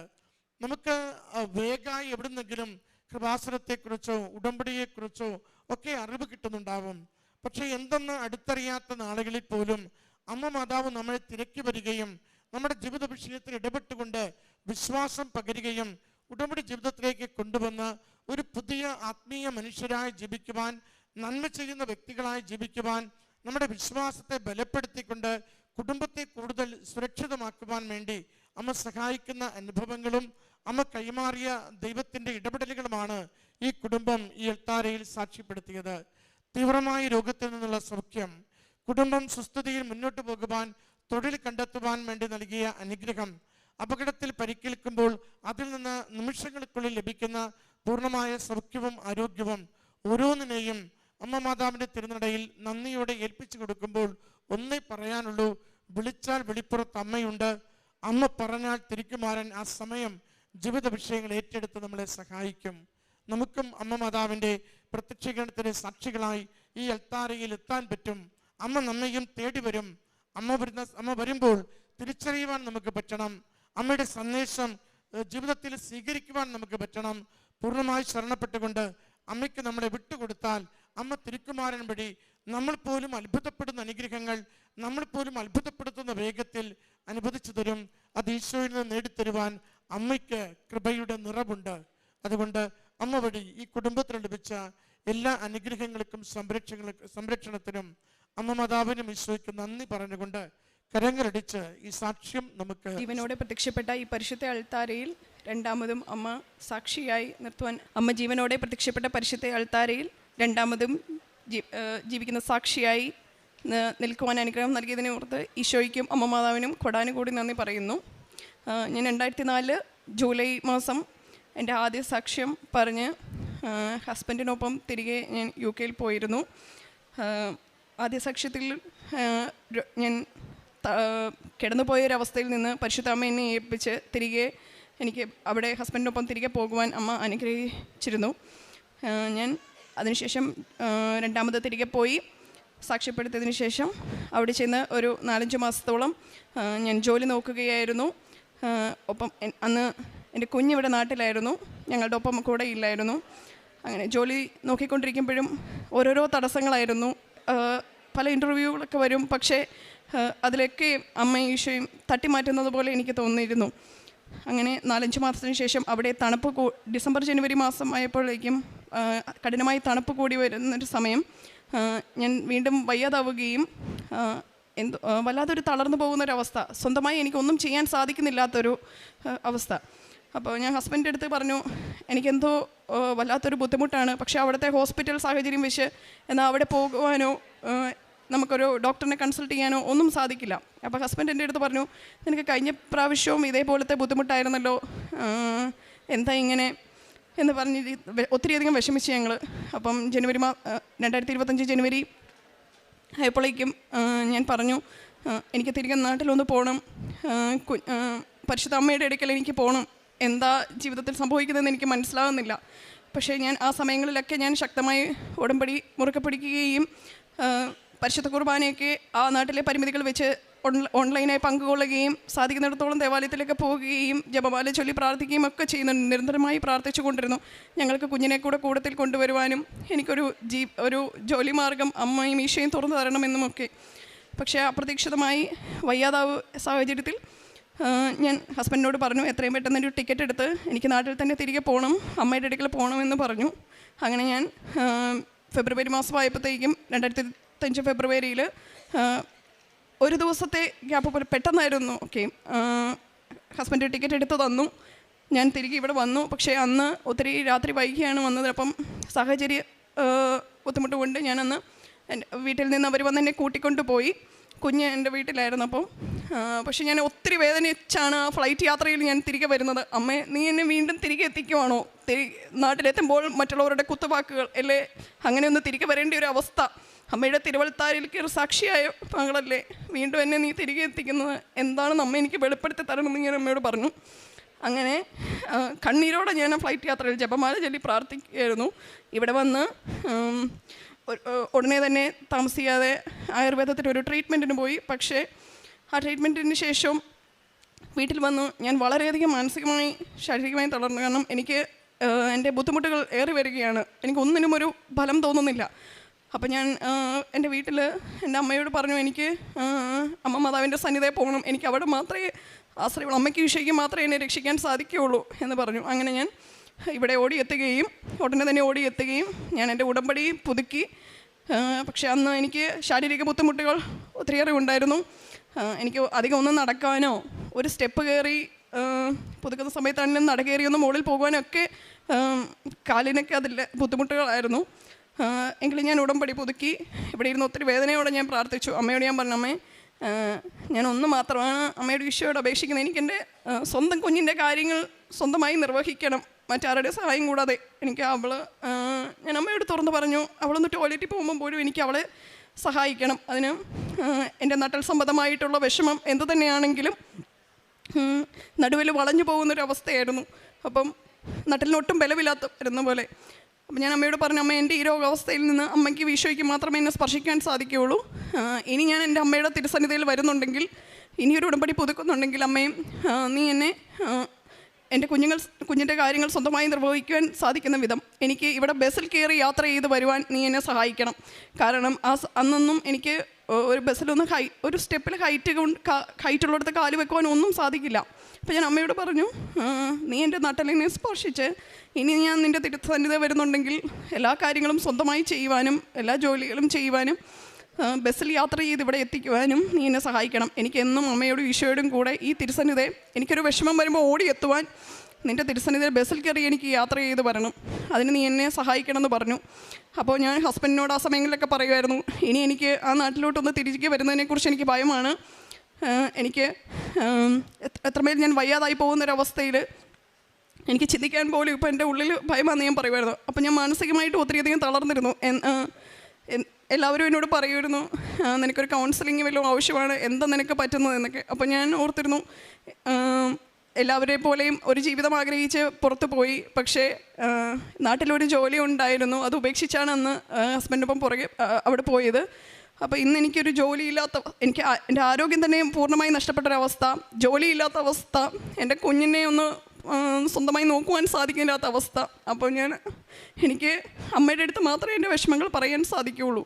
അങ്ങനെ ഉടമ്പടി പുതുക്കി ആ സമയങ്ങളിൽ പിന്നെ ഞാൻ ഈശോയോടും അമ്മയോടും നിരന്തരമായി കണ്ണീരോടെ പറയുന്നത്, എനിക്ക് ദേവാലയത്തിൽ നടന്നു വന്ന് പരിശുദ്ധ കുർബാനയിൽ പങ്കുകൊള്ളും. ഞാൻ എങ്ങനെയായിരുന്നോ നേരത്തെ അതുപോലെ തന്നെ ഓടി നടന്ന എല്ലാ കാര്യങ്ങളും ചെയ്യുവാൻ, ദേവാലയത്തിലേക്ക് പോയി പരിശുദ്ധ കുർബാനയിൽ പങ്കുകൊള്ളുവാൻ നീ എന്നെ സഹായിക്കണമെന്ന്. ഒപ്പം തന്നെ ഉടമ്പടി നേർച്ച വസ്തുക്കളായ ഉടമ്പടി തൈലം നിരന്തരമായി ഞാൻ നട്ടലിൽ പുരട്ടി പ്രാർത്ഥിക്കുമായിരുന്നു. എന്നും കുരിശ് വരച്ച് പ്രാർത്ഥിക്കും, നട്ടലിൽ പൂർണ്ണമായി. പിന്നെ ഉടമ്പടി ഉപ്പ് ഉപയോഗിച്ച് കുളിക്കുമ്പോൾ വെള്ളത്തിലൊക്കെ ഇടുമായിരുന്നു. അങ്ങനെ അതിൻ്റെ ഒക്കെ ഫലമായി സാവകാശം അമ്മ എനിക്ക് കുഞ്ഞിൻ്റെ കാര്യങ്ങളൊക്കെ ഞാൻ ചെറിയ രീതിയിൽ ചെയ്തു തുടങ്ങി. അങ്ങനെ ദേവാലയത്തിൽ ഞാൻ ചെറുതായി നടന്നു പോയി പരിശുദ്ധ കുർബാനയിൽ പങ്കുകൊള്ളുവാൻ ശ്രമിച്ചു. അതിനുശേഷം അങ്ങനെ ഇരുന്നപ്പോൾ ഞാൻ അമ്മയോടും ഈശോയോടും എന്നും കണ്ണീരോടെ പറയും, എനിക്ക് ഞങ്ങൾ 2 ഇടങ്ങളിലായി കുടുംബജീവിതം 2-3 വർഷങ്ങളായി തുടർന്നു പോവുകയാണ്. അപ്പം ഞങ്ങൾക്ക് ഒന്നിച്ചൊരു കുടുംബജീവിതത്തിന് കുഞ്ഞുമൊത്ത് ഹസ്ബൻഡ് നാട്ടിൽ തന്നെ തിരികെ വന്ന് ഇവിടെ ഒരു ജോലി മാർഗം നീ അതിന് ഉള്ള വഴി തുറന്നു തരണേന്ന്.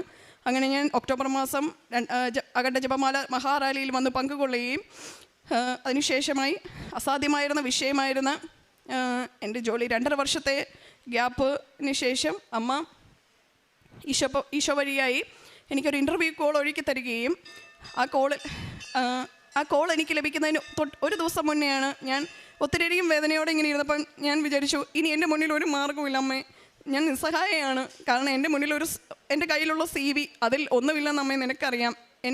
Not by merit but by grace. ഈശോയുടെ അമ്മയുടെയും കൃപയാൽ മാത്രമേ എനിക്കൊരു ജോലി മാർഗം നിനക്ക് ഒരുക്കി തരുവാൻ സാധിക്കുകയുള്ളൂ.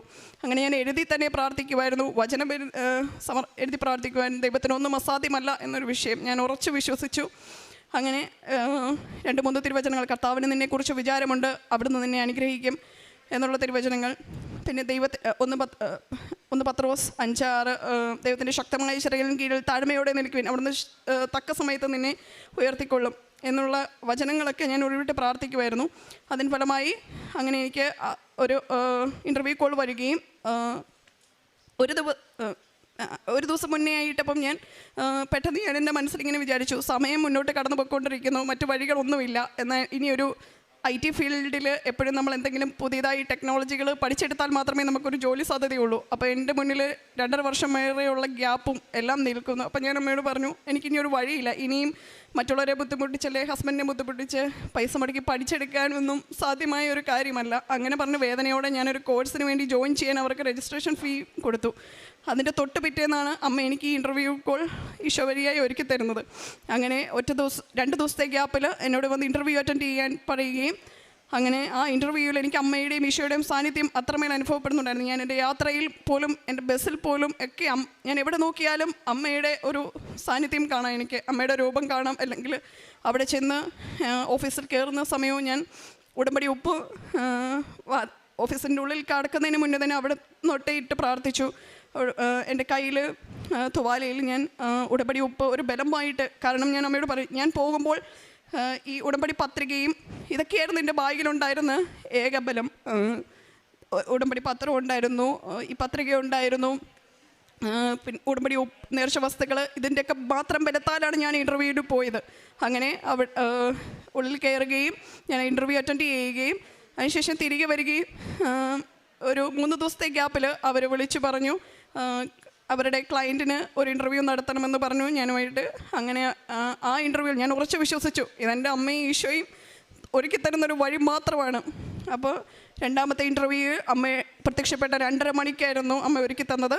ഞാൻ പച്ചത്തിരി കത്തിച്ചു വെച്ച് ഉടനീളം ആ ഇൻ്റർവ്യൂവിൽ പ്രാർത്ഥിച്ചിരുന്നു. കാരണം എൻ്റെ നാവ് അശക്തമാണ്, എനിക്ക് എന്ത് സംസാരിക്കണമെന്നോ ഒന്നും എനിക്കറിയില്ല. എൻ്റെ കഴിവാൽ ഈ ഇൻ്റർവ്യൂവിൽ ഒന്നും സാധിക്കില്ല. IT ഫീൽഡിലെ ഇൻ്റർവ്യൂ എന്ന് പറയുന്നത് എല്ലാവർക്കും അറിയാമായിരിക്കും. അതുപോലെ ബുദ്ധിമുട്ടാണ് നമുക്ക് ഒന്ന് കടന്നു കിട്ടണമെങ്കിൽ. അതിൽ എൻ്റെ കഴിവൊന്നുമില്ല, അസാധ്യമായ വിഷയമാണെന്ന് ഞാൻ ഈശോയോടും അമ്മയോടും പറഞ്ഞു. അങ്ങനെ രണ്ടാമത്തെ ആ ഇൻ്റർവ്യൂവും അമ്മ തന്നെ നടത്തി. ഒടുവിൽ ഒരാഴ്ചയ്ക്ക് ശേഷം അവർ വീണ്ടും പറയുകയുണ്ടായി അവർക്ക് ക്ലയൻറ്റ് പുറത്തായിരുന്നു, അപ്പോൾ അവർക്ക് ഇവിടെ നാട്ടിൽ വന്ന് നേരിട്ടൊരു ഇൻ്റർവ്യൂ കൂടി നടത്തണമെന്ന് പറഞ്ഞു. അങ്ങനെ മൂന്നാമത്തെ ഇൻ്റർവ്യൂ അപ്പം ഞാൻ ഒത്തിരിയധികം ഭയന്നു. ഇനിയും ഉണ്ടല്ലോ ഇൻ്റർവ്യൂ ഈശോയെ അമ്മ നിനക്കറിയാലോ, എനിക്കൊന്നും അറിയില്ല അവരുടെ അടുത്ത് നേരിട്ടൊന്ന് കണ്ടേ എന്ത് സംസാരിക്കണമെന്ന് ഒന്നുപോലും. അപ്പം നേരിട്ടുള്ള ഇൻ്റർവ്യൂവിലും മൂന്നാമത്തെ ഇൻ്റർവ്യൂവിലും ഞാൻ പോയി പങ്കെടുത്തു. 1 മണിക്കൂറോളം ഉണ്ടായിരുന്നു. എനിക്കറിയില്ല എന്തൊക്കെ ഞാനവിടെ സംസാരിച്ചോന്ന് ഒന്നും എനിക്കറിയില്ല. ഞാനൊരു അത്ഭുത ലോകത്തെന്ന പോലെ അവിടെ ഇരിക്കുകയായിരുന്നു. കാരണം അമ്മയായിരുന്നു ആ ഇൻ്റർവ്യൂ, അമ്മ ഈശോയുടെ സാന്നിധ്യത്തിലാണ് അവരാണ് ആ ഇൻ്റർവ്യൂ നടത്തിയത്. അങ്ങനെ മൂന്നാമത്തെ ഇൻ്റർവ്യൂവും പൂർത്തിയായി.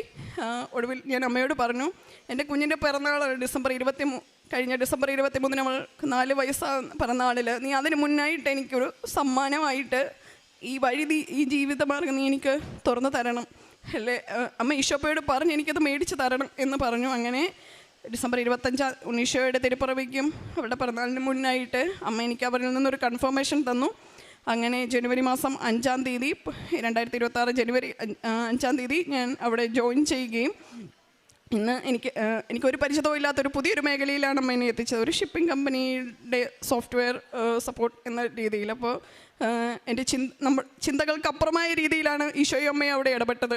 അങ്ങനെ ഇന്ന് ട്രെയിനിങ്ങിനായി ഞാൻ അവരുടെ പോയി കുറേയേറെ പഠിക്കാനൊക്കെ ഉണ്ട്. പക്ഷേ ഇനിയും മുന്നോട്ടുള്ള ഓരോ നിമിഷവും അമ്മയും ഈശോയും തന്നെ തുണയ്ക്കുമെന്നും എന്നും ഈ ഉടമ്പടി ജീവിതത്തിൽ മുന്നിട്ട് പോകുവാനും ഞങ്ങൾക്ക് ഒന്നിച്ച് ഒരു കുടുംബജീവിതത്തിനുള്ള മാർഗം അമ്മ ഈശോയും തന്നെ ഒരുക്കി തരുമെന്നും ഓരോ നിമിഷവും ഉറച്ചു വിശ്വസിക്കുന്നു. അമ്മ ഈശോയും നൽകി അനുഗ്രഹിച്ച അനുഗ്രഹങ്ങൾക്കും കൃപകൾക്കും അത്രമേൽ കോടാനുകോടി നന്ദി പറയുന്നു. ആദ്യമായി ഞാൻ പറഞ്ഞു എൻ്റെ രോഗസൗഖ്യത്തെക്കുറിച്ച് ഞാൻ ഒന്നും കൂടെ വ്യക്തമായി പറയുകയാണ്. എനിക്ക് പുറത്ത് പോയപ്പോൾ തണുപ്പ് വരുന്ന ആ സാഹചര്യത്തിൽ എൻ്റെ നട്ടിലിന് ബലം പോകുന്ന ഒരവസ്ഥയായിരുന്നു, നടുവിൽ വളഞ്ഞു പോകുന്നൊരവസ്ഥ. അങ്ങനെയാണ് എനിക്ക് ഒന്ന് കുനിയാനോ അധികം ഭാരമെടുക്കുവാനോ കൂടുതലായി നടക്കുവാനോ ഹൈറ്റുള്ള ഒരു സ്റ്റെപ്പ് കയറുവാനോ ഒന്നും സാധിക്കില്ലായിരുന്നു. അപ്പോഴാണ് ഞാൻ അമ്മ മാതാവിൻ്റെ അടുക്കൽ വന്ന് ഉടമ്പടി പുതുക്കി എനിക്കെൻ്റെ കുഞ്ഞിൻ്റെ കാര്യങ്ങൾ സ്വന്തമായി നിർവഹിക്കുവാൻ പാകത്തിന് നീ എന്നെ യോഗ്യയാക്കണം, ശക്തിപ്പെടുത്തണമെന്ന് കണ്ണീരോടെ പ്രാർത്ഥിച്ച് ഇന്ന് ഓരോ നിമിഷവും ഞാൻ എഴുന്നേറ്റ് നടക്കുന്നത് ഈശോയുടെ അമ്മ മാതാവിൻ്റെയും അത്ഭുത കൃപയാൽ മാത്രമാണ്. ഈ സമയങ്ങളിലൊക്കെയും ഞാൻ പ്രേക്ഷിത പ്രവർത്തനമായി ഓരോ തവണയും ഉടമ്പടി പുതുക്കുമ്പോഴും ലഭിക്കുന്ന കൃപാസന പത്രം ഞാൻ റോഡുകളിൽ പരിചിതമില്ലാത്തവർക്ക് നൽകുകയും കടകളിലൊക്കെ കയറി ഇറങ്ങി കൊടുക്കുകയും അവരോട് പരിശുദ്ധ അമ്മയും ഈശോയും എൻ്റെ ജീവിതത്തിൽ എങ്ങനെ ഇടപെട്ട് ഒരുക്കി തന്ന അനുഗ്രഹങ്ങൾ രോഗസൗഖ്യത്തിനെ കുറിച്ചൊക്കെയും അവരോട് പറഞ്ഞു കൊടുത്ത് അവരെ അമ്മയിലോട്ട് ഈശോയിലോട്ട് അടുപ്പിക്കാനൊക്കെ എന്നെ കൊണ്ടാവുന്ന വിധം ഞാൻ ശ്രമിക്കുന്നുണ്ട്. കാരുണ്യപ്രവൃത്തിയായി എനിക്ക് സ്വന്തമായ ഒരു ജോലി മാർഗം ഇല്ലാഞ്ഞിടത്തോളം ഹസ്ബൻഡ് എനിക്ക് തരുന്ന ആവശ്യങ്ങൾക്കായി തരുന്ന പൈസ വെച്ച് ഞാൻ എവിടെയെങ്കിലുമൊക്കെ ഇറങ്ങുമ്പോഴോ മറ്റു മക്കൾക്ക് സഹായം ആവശ്യമുള്ളവർക്ക് എന്നാലാവുന്ന വിധത്തിൽ കൊച്ചു സഹായങ്ങളൊക്കെ ഞാൻ ചെയ്തിരുന്നു. അപ്പോൾ ഞാൻ അമ്മയോട് ഈശോയോടും പറയുമായിരുന്നു, ഈശോയെ എനിക്ക് സ്വന്തമായി എന്തെങ്കിലും അധ്വാനിച്ചില്ലെങ്കിൽ എൻ്റെ കരങ്ങൾ കൊണ്ട് തന്നെ മറ്റുള്ളവർക്ക് എന്തെങ്കിലുമൊക്കെ ചെയ്തു കൊടുക്കുവാനുള്ള കൃപ ഒത്തിരി വേദനയോടെ ഞാൻ എന്നും അമ്മയോട് ഈശോയോട് യാചിച്ചിരുന്നു. ഇന്ന് അതിന് ഫലമായിട്ട് അമ്മ ഈശോയും തുറന്നു തന്നൊരു കൊച്ചു ജീവിതമാർഗ്ഗം എനിക്ക് അമ്മ ഈശോ ഒരുക്കി തന്ന ജോലി മാർഗം എന്ന് ഉറച്ച് വിശ്വസിക്കുന്നു. അമ്മ ഈശോ നൽകിയ ഈ അനുഗ്രഹങ്ങൾക്ക് കോടാനുകോടി നന്ദി. എന്നും നിത്യതയിൽ ജീവിച്ച് ഉടമ്പടി ജീവിതത്തിൽ മുന്നോട്ട് പോകുവാൻ അമ്മ ഈശോയും സഹായിക്കണമെന്ന് എന്നും അനുഗ്രഹം യാചിക്കുന്നു. ആത്മീയ ജീവിതത്തിൽ പരിശുദ്ധ കുർബാനയിൽ ഞാൻ തീക്ഷ്ണമായി സ്നേഹിക്കുവാൻ തുടങ്ങി.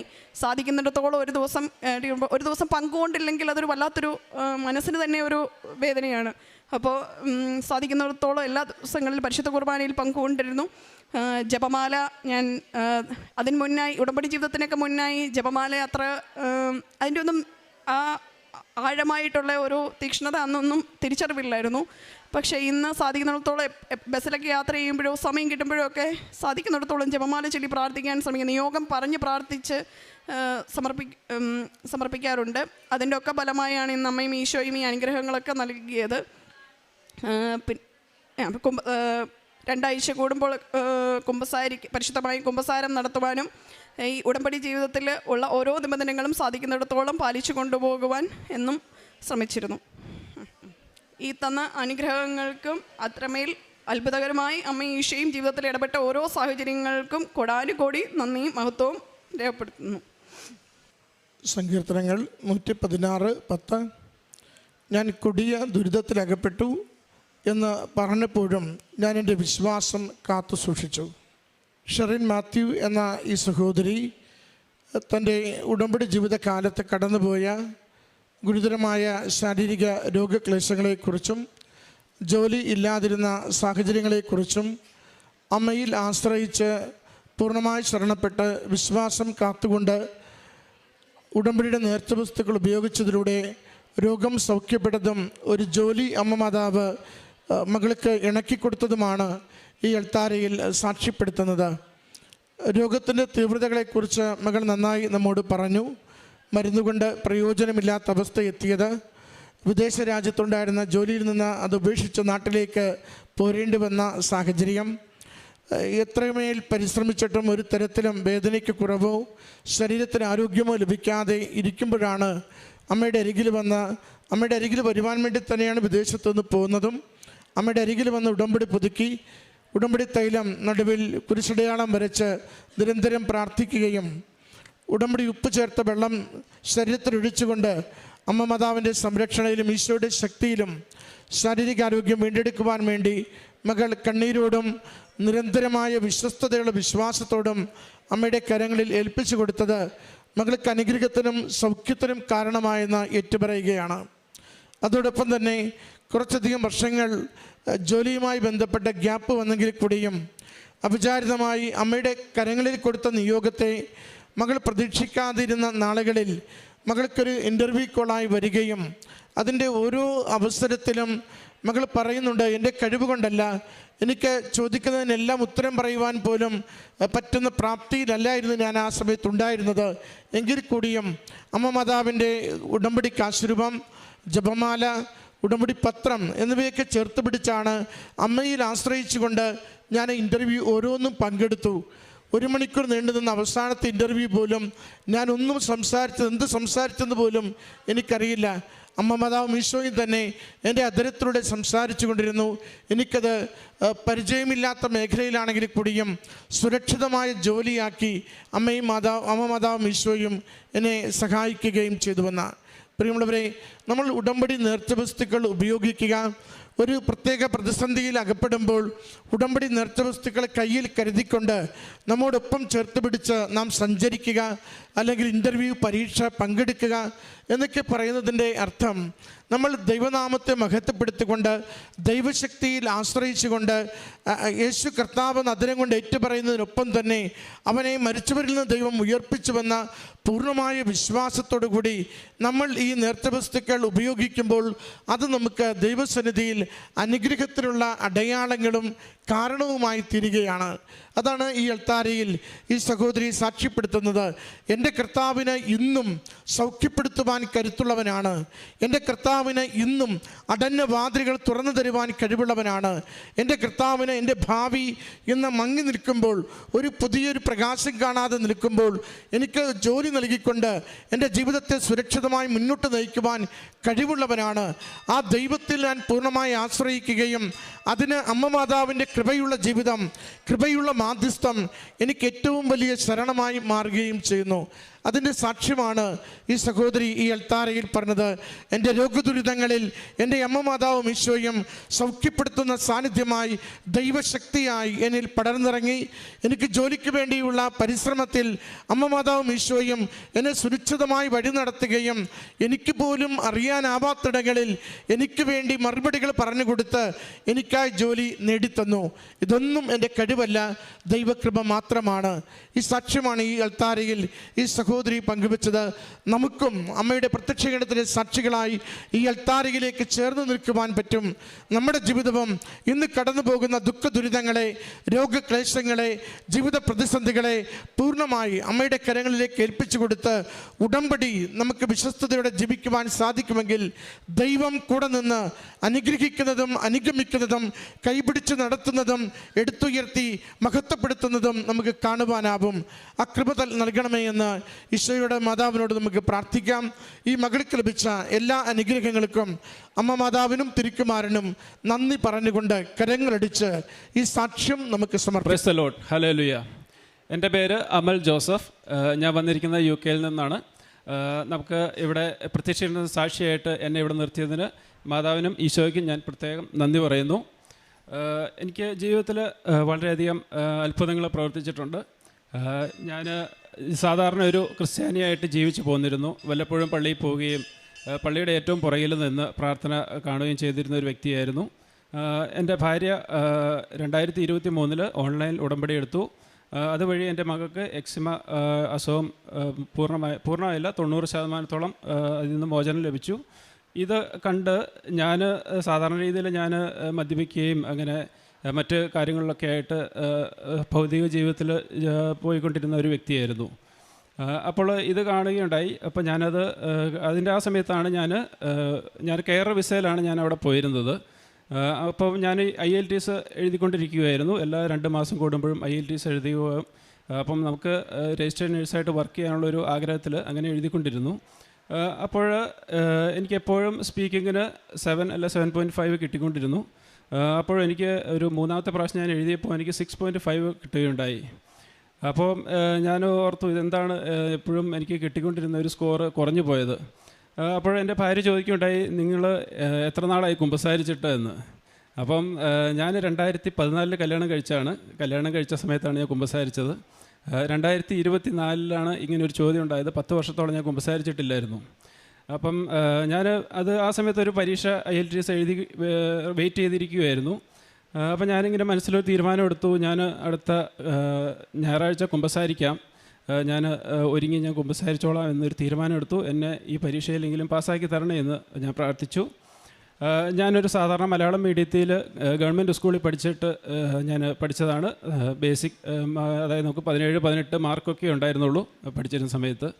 അപ്പോഴെനിക്ക് ദൈവകൃപയാൽ ഔട്ട് ഓഫ് 9 8.5 സ്പീക്കിങ്ങിന് എനിക്ക് കിട്ടി.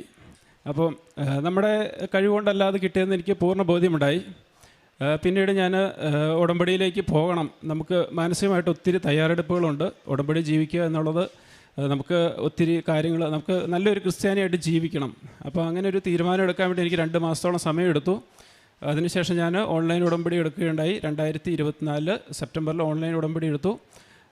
പിന്നീട് എൻ്റെ ആഗ്രഹങ്ങൾ എന്ന് പറയുന്നത്, ഒന്നാമത് രജിസ്റ്റേർഡ് നേഴ്സ് ആവണം, പിൻ നമ്പർ കിട്ടണം. അതിനകത്ത് ലാംഗ്വേജ് മാത്രമല്ല, നമുക്കവിടെ OSCE CBT അങ്ങനെ പരീക്ഷകളുണ്ട്, കടമ്പകൾ ഒത്തിരിയുണ്ട്. പിന്നെ അടുത്തൊരു നിയോഗം വെച്ചത് സ്വന്തമായിട്ടൊരു ഭവനം UK വേണം എന്നുള്ളതായിരുന്നു. നമുക്ക് അതിനുള്ള സാമ്പത്തികമൊന്നും ഇല്ലായിരുന്നു. എൻ്റെ ഭാര്യ വന്നിട്ട് 1 വർഷത്തോളം ഡെലിവറി കാര്യങ്ങളൊക്കെ ആയിട്ടിരുന്നു. ബാക്കി ഞാൻ തന്നെ ജോലി ചെയ്യുന്നു. അപ്പോൾ സേവിങ്സ് ഒന്നും കാര്യമായിട്ടില്ലായിരുന്നു. പിന്നീട് അങ്ങനെ ഈ പറഞ്ഞ ആഗ്രഹങ്ങൾ, അതായത് ആ സമയത്ത് തന്നെയായിരുന്നു എൻ്റെ വിസയുടെ റിന്യൂവൽ വരുന്നത്. 2024 ഡിസംബറിൽ വിസ റിന്യൂവൽ വരുന്നുണ്ടായിരുന്നു. അപ്പം ജോലി സ്ഥലത്ത്, ഞാൻ പോയ സ്ഥലത്ത് അവർ 5,000 പൗണ്ട് ചോദിച്ചു. നമുക്ക് വിസ റിന്യൂ ചെയ്യുന്നതിന് അത്രയും ഒരു വലിയ തുകയാണ്. നമ്മൾ ജീവിതം മുന്നോട്ട് പോകുന്നതിന് നമുക്ക് ഒത്തിരി ചിലവുകൾ അവിടെയുണ്ട്. അപ്പം ഈ ഒരു തുക നമുക്ക് ബാധ്യതയായി മാറുമെന്നൊരു തോന്നലുണ്ടാവുകയും അപ്പം നമ്മൾ ഇൻ്റർവ്യൂകൾ അറ്റൻഡ് ചെയ്തു. അപ്പോൾ നിയോഗത്തിൽ ഇത് വെച്ചിരുന്നു, വിസ ഒരു സ്ഥലത്ത് കിട്ടുക, ജോലി കിട്ടുക, ഇതും വെച്ചിരുന്നതാണ്. അപ്പം ഞാൻ സെപ്റ്റംബറിൽ ഉടമ്പടി എടുത്തു. ഒക്ടോബറിൽ എനിക്കൊരു ഇൻ്റർവ്യൂ പാസ്സാവുകയും അതിൽ അവർ വിസ എനിക്ക് ഫ്രീ ആയിട്ട് തരികയും ചെയ്തു. അപ്പം ആദ്യത്തെ എൻ്റെ ഒരു നിയോഗം അത് സാധിച്ചു കിട്ടി. പിന്നീട് ഒക്ടോബറിൽ തന്നെ ഞങ്ങൾ വീടുകൾ കാണാൻ ശ്രമിച്ചിരുന്നു. അപ്പോൾ വീടുകൾ അവിടെ നമ്മൾ വ്യൂ ചെയ്ത് 3 മാസത്തോളം പ്രോസസ്സ് ചെയ്തിട്ടാണ് അതിൻ്റെ പ്രോസസ്സ് സക്സസ്ഫുൾ ആണെങ്കിലേ കിട്ടുകയുള്ളൂ. അപ്പോൾ അതിനകത്ത് നമുക്ക് പൈസയില്ല. പക്ഷേ നമ്മുടെ സുഹൃത്തുക്കൾ ദൈവകൃപയാൽ നമുക്ക് അത് അറേഞ്ച് ചെയ്ത് തരാമെന്നൊരു വാക്ക് തന്നു. അപ്പോൾ ഡിസംബർ 16 അവിടെ ഒരു ഹൗസ് ഞങ്ങൾക്ക് ലഭിച്ചു, കീ കിട്ടി. അപ്പം രണ്ടാമത്തെ ഒരു വലിയ നിയോഗമാണ്. നമ്മൾ കടമുണ്ടായിരുന്നു, 30,30,000 പൗണ്ടോളം കടമുണ്ടായിരുന്നു. പക്ഷേ സ്വന്തമായിട്ടൊരു ഭവനം അവിടെ കിട്ടി. പിന്നീട് ജനുവരി 2 എനിക്ക് UK പിൻ നമ്പർ ലഭിച്ചു. അപ്പോൾ പിൻ നമ്പർ ലഭിക്കുക എന്ന് പറഞ്ഞാൽ അതിനകത്ത് IELTS കഴിഞ്ഞിട്ട് CBT, OSCE. അപ്പോൾ ഈ പരീക്ഷകളെല്ലാം ഞാൻ എഴുതുമ്പം എനിക്ക് അന്ന് ഓൺലൈൻ ഉടമ്പടി എടുത്തുകൊണ്ട് ഉപ്പ് മാത്രമേ എൻ്റെ കയ്യിലുണ്ടായിരുന്നുള്ളൂ. അപ്പം നമ്മൾ തമാശയായിട്ട് പല യുവജനങ്ങളും ചിന്തിക്കും, നമ്മൾ ഉപ്പ് കീബോർഡിലൊക്കെ ഇട്ട് കഴിഞ്ഞാൽ പരീക്ഷ പാസ്സാവുമെന്ന്. പക്ഷേ അത് ഞാൻ പാസ്സായി. ഞാൻ നഴ്സിങ്ങിൽ അത്ര എക്സ്പീരിയൻസിലുള്ള ആളല്ല. പക്ഷേ ആ ചോദ്യങ്ങളെല്ലാം എനിക്ക് തരണം ചെയ്യാൻ സാധിച്ചു. ഞാൻ തോൽക്കുമെന്ന് വിചാരിച്ച പരീക്ഷകൾ CBT പാസ്സായി, OSCE നമ്മൾ യൂണിഫോം വിട്ട് പോകണം, അവിടെ നമ്മൾ ഡെമോൺസ്ട്രേറ്റ് ചെയ്യണം. അപ്പോൾ ഞാൻ പോക്കറ്റിൽ ഉപ്പ് ഇട്ടുകൊണ്ടാണ് പോയിരുന്നത്. അപ്പം അതും പാസ്സായി. അങ്ങനെ പിൻ നമ്പർ ജനുവരി 2 എനിക്ക് പിൻ നമ്പർ ലഭിച്ചു. അപ്പം എൻ്റെ ആദ്യത്തെ 3 നിയോഗങ്ങളും സാധ്യമായി. ഞാൻ ഉടമ്പടിയിൽ നിലനിന്നു. ഞാൻ 90 ദിവസം കഴിഞ്ഞ് ഞാൻ ഉപേക്ഷിച്ചില്ല. നമ്മളെല്ലാവരും ചിന്തിക്കുമായിരിക്കും നമ്മുടെ കാര്യങ്ങളെല്ലാം സാധിച്ചിട്ടിട്ട് പോയാൽ മതിയെന്ന്. അപ്പോൾ ജനുവരി പിൻ നമ്പർ കിട്ടിയപ്പോൾ ഞാൻ പുതിയ സ്ഥലത്ത് ജോലി ചെയ്തുകൊണ്ടിരിക്കുകയായിരുന്നു. അപ്പോൾ അവിടെ ഞാൻ ജോലി പോകുന്നു. ആ സമയങ്ങളിൽ കുറച്ച് ദൈവവിശ്വാസം, അതായത് നമ്മൾ സന്ധ്യാപ്രാർത്ഥനയെല്ലാം ഡിലേ ആക്കി. നമ്മൾ വീട് കിട്ടിയപ്പം വീടിൻ്റെ മെയിൻ്റനൻസും കാര്യങ്ങളൊക്കെ ആയിട്ട് പോയി. അപ്പോൾ ആ ഡിലേ വന്നു കഴിഞ്ഞപ്പോൾ നമുക്ക് ചെറിയൊരു പ്രശ്നങ്ങൾ വന്നു. ജോലിയിൽ പ്രൊബേഷൻ അവർ എക്സ്റ്റെൻഡ് ചെയ്യുന്നില്ല എന്ന് പറഞ്ഞു. അപ്പം അതൊരു വലിയ ബാധ്യതയാവും. നമ്മൾ കടമെടുത്ത് വീടെടുത്തു. അങ്ങനെ എൻ്റെ പ്രൊബേഷൻ എക്സ്റ്റെൻഡ് ചെയ്ത് കിട്ടിയില്ല. അപ്പം ജോലി ഇല്ലാത്തൊരവസ്ഥയാണ് അവിടെ വരുന്നത്. അപ്പം UK ജീവിക്കുമ്പോൾ ജോലി ഇല്ലെങ്കിൽ നമുക്ക് മുന്നോട്ട് പോകാൻ ഭയങ്കര ബുദ്ധിമുട്ടാണ്. 60 ദിവസത്തിനുള്ളിൽ നമ്മൾ തിരിച്ച് കയറി പോരണം. അതാണ് നിയമപരമായിട്ടുള്ള അവിടുത്തെ നടപടി. ദൈവത്തിൻ്റെ ഒരു വലിയ ഇടപെടൽ. ഞങ്ങൾ പ്രാർത്ഥനയിൽ ഉറച്ചു നിന്നു. പള്ളിയിൽ എന്നും പോവും. ഇംഗ്ലീഷ് കുർബാനയാണ്, ഞങ്ങൾ പള്ളിയിൽ പോവും. ഞാൻ അവിടെ പള്ളി വൃത്തിയാക്കാനും വെള്ളിയാഴ്ചകളിൽ അവിടെ പള്ളി വൃത്തിയാക്കുകയും അങ്ങനെ കാര്യങ്ങളൊക്കെ ആയിട്ട് മുന്നോട്ട് പോയി. വിസയിലൊരു തടസ്സവും വന്നില്ല. എനിക്കൊരു പേപ്പറും അവിടെ നിന്ന് അയച്ചു കിട്ടിയില്ല. ഇവിടെ നിന്ന് ഞാൻ പല ഇൻ്റർവ്യൂകൾ അറ്റൻഡ് ചെയ്യുകയും പലയിടത്തും ആപ്ലിക്കേഷൻ ഇടുകയും ചെയ്തു. ദൈവകൃപയാൽ എനിക്കൊരു കെയർ ഹോമിൽ ഒരു നേഴ്സായിട്ട് ജോലി ലഭിച്ചു. അതേസമയം തന്നെ ഞാൻ NHS അപ്ലൈ ചെയ്യുന്നുണ്ടായിരുന്നു. NHS നമുക്ക് സാഹചര്യം അറിയാം, 2024-25 സമയത്ത് നേഴ്സസ് റിക്രൂട്ട്മെൻറ്റ് എടുക്കുന്നില്ല. അപ്പം ഭയങ്കര ടൈറ്റാണ്. നമ്മളൊരു 1-2 വേക്കൻസിയിൽ 150 പേരോളമാണ് ഇൻ്റർവ്യൂ അറ്റൻഡ് ചെയ്യാൻ വരുന്നത്. അപ്പോൾ നമുക്കത് ഭയങ്കര കോമ്പറ്റീഷനുള്ളൊരു ഇതാണ്. ഞാൻ 2-3 ഇൻ്റർവ്യൂ അറ്റൻഡ് ചെയ്തു. അതിനകത്ത് നമുക്ക് ഒരു സാധ്യതയില്ല. അപ്പോൾ ഒരു ദൈവിക ഇടപെടൽ പോലെ ഞങ്ങളുടെ യൂണിറ്റിലേക്ക്, ഞങ്ങളുടെ പള്ളിയുടെ യൂണിറ്റിലേക്ക്, ഞങ്ങളുടെ ഇതിലേക്ക് ഒരാൾ വരികയുണ്ടായി. അവർ പറഞ്ഞു അവരുടെ ഡിപ്പാർട്ട്മെൻറ്റിൽ ഒരു വേക്കൻസി വരാൻ പോകുന്നുണ്ട്, നിനക്ക് അപ്ലൈ ചെയ്യാം. അപ്പോൾ അത് തക്ക സമയത്ത് നമ്മൾ ദൈവത്തെ ഉപേക്ഷിച്ചില്ല. നമുക്ക് ദൈവം തക്ക സമയത്തൊരു വേക്കൻസി ഉണ്ടാക്കി തരികയും ആ ഇൻ്റർവ്യൂ അറ്റൻഡ് ചെയ്യാൻ എനിക്ക് പോകാൻ സാധിക്കുകയും ചെയ്തു. അപ്പോൾ 2025 ഓഗസ്റ്റ് അച്ഛൻ അവിടെ ധ്യാനത്തിന് വന്നിരുന്നു. അപ്പോൾ ഞങ്ങൾ അവിടെ ഉടമ്പടി എടുക്കുകയും ഞാനും ഭാര്യയും കാശുരൂപം ഞങ്ങൾക്ക് കിട്ടി. ഞാൻ കാശുരൂപം പിടിച്ചിട്ടായിരുന്നു ഇൻ്റർവ്യൂവിന് അറ്റൻഡ് ചെയ്ത്. ഞാൻ തൈലം തൂത്തി ഉപ്പ് നമ്മൾ കയറുന്നതിന് മുമ്പ് സൈഡിൽ ഇട്ടു. ഞാൻ ഒരു നുള്ളു ഉപ്പ് കഴിച്ചു. കാരണം നമുക്ക് നല്ല വ്യക്തമായി സംസാരിക്കാനും നമുക്ക് നല്ല ആൻസറുകൾ പറയണതിൽ ദൈവവും ഈശോയും ഉണ്ടെങ്കിലേ നമുക്കത് സാധിക്കുകയുള്ളൂ. അങ്ങനെ ആ ഇൻ്റർവ്യൂ ക്രാക്ക് ചെയ്തു. ഞാനത് പാസ്സായി. ഒക്ടോബർ 6 NHS എനിക്ക് രജിസ്റ്റേർഡ് നഴ്സായിട്ടൊരു ജോലി ലഭിച്ചു. അപ്പോൾ നമ്മൾ ധ്യാനം എല്ലാ ചൊവ്വാഴ്ചകളും നമ്മൾ ഓൺലൈനിൽ കൂടുന്നതാണ്. അച്ഛൻ പറയുന്ന പോലെ നമുക്ക് എല്ലാ കാര്യങ്ങളും കിട്ടിക്കഴിഞ്ഞിട്ട് നമ്മൾ ദൈവത്തെ ഉപേക്ഷിക്കാൻ പറ്റില്ല. നമുക്ക് എത്രയും വേഗം വന്ന് ഇവിടെ സാക്ഷ്യം പറയുക എന്നുള്ളൊരു എനിക്ക് മനസ്സിൽ തോന്നലുണ്ടാവുകയും ഞാൻ മാനേജരോട് സംസാരിച്ചപ്പോൾ അവർ എനിക്കൊരു ഒരാഴ്ച അവധി എനിക്ക് തന്നു. അങ്ങനെ ഞാൻ ടിക്കറ്റ് എടുത്ത് ഞാൻ ഒറ്റയ്ക്കാണ് വന്നിരിക്കുന്നത്. അപ്പം സാക്ഷ്യം പറയുക എന്നുള്ള ഇതിലേക്കും ഉടമ്പടി പുതുക്കുന്നതിനും വേണ്ടിയാണ് ഞാനിവിടെ വന്നിരിക്കുന്നത്. അപ്പോൾ ഉടമ്പടിയിൽ ഉറച്ചു നിന്ന് ദൈവത്തോട് ചേർന്ന് നിന്ന് ജീവിക്കാനാണ് ഞാനും ഇനിയും ആഗ്രഹിക്കുന്നത്. ഇനി ഇതിനകത്ത് ഒരു അത്ഭുതമെന്ന് പറയട്ടെ. ഞാൻ കഴിഞ്ഞ 30 അതായത് ജനുവരി 30 ഞാൻ ഇങ്ങോട്ട് ടിക്കറ്റ് എടുത്തത്. എനിക്ക് ഉച്ച കഴിഞ്ഞ് ഫ്ലൈറ്റാണ്. അപ്പം 29 ഇതിനകത്തൊരു വേറൊരു കഥയുണ്ട്. ഞാൻ നേഴ്സാണെങ്കിലും ഞാൻ വാഹന ബിസിനസ് അവിടെ ചെയ്യുന്നുണ്ട്. നമ്മൾ വാഹനം വാങ്ങിച്ച് വിൽക്കുന്നുണ്ട്. അപ്പോൾ അങ്ങനെ ഞാൻ ഓപ്ഷനിൽ നിന്ന് വണ്ടി എടുക്കും. എനിക്ക് 6ഓളം വണ്ടികൾ അവിടെ കിടക്കുകയാണ്. അപ്പോൾ ഞാൻ ഇങ്ങോട്ട് വരുന്നതിന് മുമ്പ് എൻ്റെ കയ്യിൽ ആകെ 4000 മൈനസ് പൗണ്ടാണ് കിടക്കുന്നത്. അപ്പോൾ ഈ കടം തീർത്തിട്ട് ഇവിടെ വന്നിട്ടുള്ള ചിലവിനുള്ള പൈസ ഒന്നുമില്ല. അപ്പം 3 വണ്ടി എനിക്ക് വിൽക്കാൻ ഇട്ടിട്ടുണ്ട്. അപ്പം ഞാനിത് നമ്മൾ മെറിറ്റ് വെച്ച് ഞാൻ 2 ആഴ്ചയോളം ശ്രമിച്ചിട്ട് ആ വണ്ടികളൊന്നും പോയില്ലായിരുന്നു. അപ്പോൾ ഭാര്യ പറഞ്ഞു, മാതാവിനോട് പറഞ്ഞു, ഞാൻ പോകുന്നതിന് മുമ്പ് ഈ 3 വണ്ടി വിറ്റിരുന്നെങ്കിൽ ഞാൻ സാക്ഷ്യം പറയുമെന്ന് പറഞ്ഞു. അപ്പം വ്യാഴാഴ്ച എനിക്ക് നൈറ്റ് ഡ്യൂട്ടിയാണ്. വെള്ളിയാഴ്ച ഞാൻ രാവിലെ ഇങ്ങോട്ട് പോരുകയാണ്. അപ്പം വ്യാഴാഴ്ച ഉച്ച കഴിഞ്ഞ് ഈ 3 വാഹനവും വിറ്റു. വണ്ടി ഓടിച്ച് നോക്കാതെ പോലും ആൾക്കാർ മേടിച്ചുകൊണ്ട് പോയി. അപ്പം അങ്ങനെ ഒരു പ്രത്യക്ഷ സാക്ഷിയാക്കി ആ ഒരു ചെറിയൊരു കാര്യമാണെങ്കിൽ പോലും അതൊരു ദൈവത്തിൻ്റെ ഒരു വലിയ ഇടപെടലാണെന്ന് എനിക്ക് ഉറപ്പുണ്ട്. അപ്പം ഈശോയ്ക്കും മാതാവിനും 1000 നന്ദി പറയുന്നു. ഈ സാക്ഷ്യം ഞാൻ ഈ ആൾക്കാരിൽ സമർപ്പിക്കുന്നു. ഇനിയും ഉടമ്പടിയിൽ ഉറച്ചു നിൽക്കുന്നതായിരിക്കും. ഇനി ഞാൻ കാരുണ്യപ്രവൃത്തിയും പ്രേക്ഷിത പ്രവർത്തനം ചെയ്യുന്നത്. പ്രേക്ഷിത പ്രവർത്തനം നമുക്കവിടെ നമ്മൾ ചെയ്യുന്ന ജോലി സ്ഥലത്ത് രോഗികളോട് സന്തോഷത്തോടും അവരോട് നല്ല കരുണയോടും പെരുമാറാൻ ഞാൻ ശ്രമിക്കുന്നു. പിന്നെ ഞാൻ നാട്ടിലേക്ക് പൈസ അയച്ചു കൊടുക്കുന്നുണ്ട്. വൈഫിൻ്റെ അമ്മ വഴി അവർ ചാരിറ്റി പ്രവർത്തനങ്ങളിലേക്ക് പൈസ കൊടുക്കാറുണ്ട്. പിന്നെ ആർക്കെങ്കിലും പഠിക്കാനോ അങ്ങനെ എന്തെങ്കിലും അവസരമുണ്ടെങ്കിൽ അതിനുള്ള പൈസ ഞാൻ പ്രത്യേകമായിട്ട് അയച്ച് അവളുടെ വൈഫിൻ്റെ വീട്ടിലേക്ക് അയച്ചു കൊടുക്കാറുണ്ട്. അപ്പോൾ അവർ അത് കൊടുക്കുന്നതായിരിക്കും. പള്ളി മുഖേന അവരെ കണ്ടുപിടിച്ച് അവർക്ക് കൃത്യമായ സ്ഥലങ്ങളിൽ എത്തിക്കുന്നു. പിന്നെ ഞാൻ അവിടെ UK പള്ളി എല്ലാ വെള്ളിയാഴ്ചകളിലും വൃത്തിയാക്കുകയും അതുമായിട്ട് ബന്ധപ്പെട്ട് ചെയ്യുന്നു. പിന്നെ ഞാൻ അവിടുത്തെ ഞങ്ങളുടെ പള്ളിയുടെ യൂണിറ്റിൻ്റെ പ്രസിഡൻ്റായിട്ട് എനിക്ക് അവിടെ ഒരു സ്ഥാനം ഞാൻ ദൈവത്തോട് ചേർന്ന് നിൽക്കുന്നതുകൊണ്ട് ആ ഉത്തരവാദിത്വം എന്നെ ഏൽപ്പിച്ചിരിക്കുന്നു. പിന്നെ അങ്ങനെ നമ്മളെല്ലാവരും ദൈവത്തിലേക്ക് ചേർന്ന് നിന്നാൽ നമുക്ക് അനുഗ്രഹങ്ങൾ വാരിക്കോരി കിട്ടുമെന്ന് എനിക്ക് ഉറപ്പ് തരാൻ സാധിക്കും. കാരണം ദൈവമാണ് ഇതിനെല്ലാം ഇടപെട്.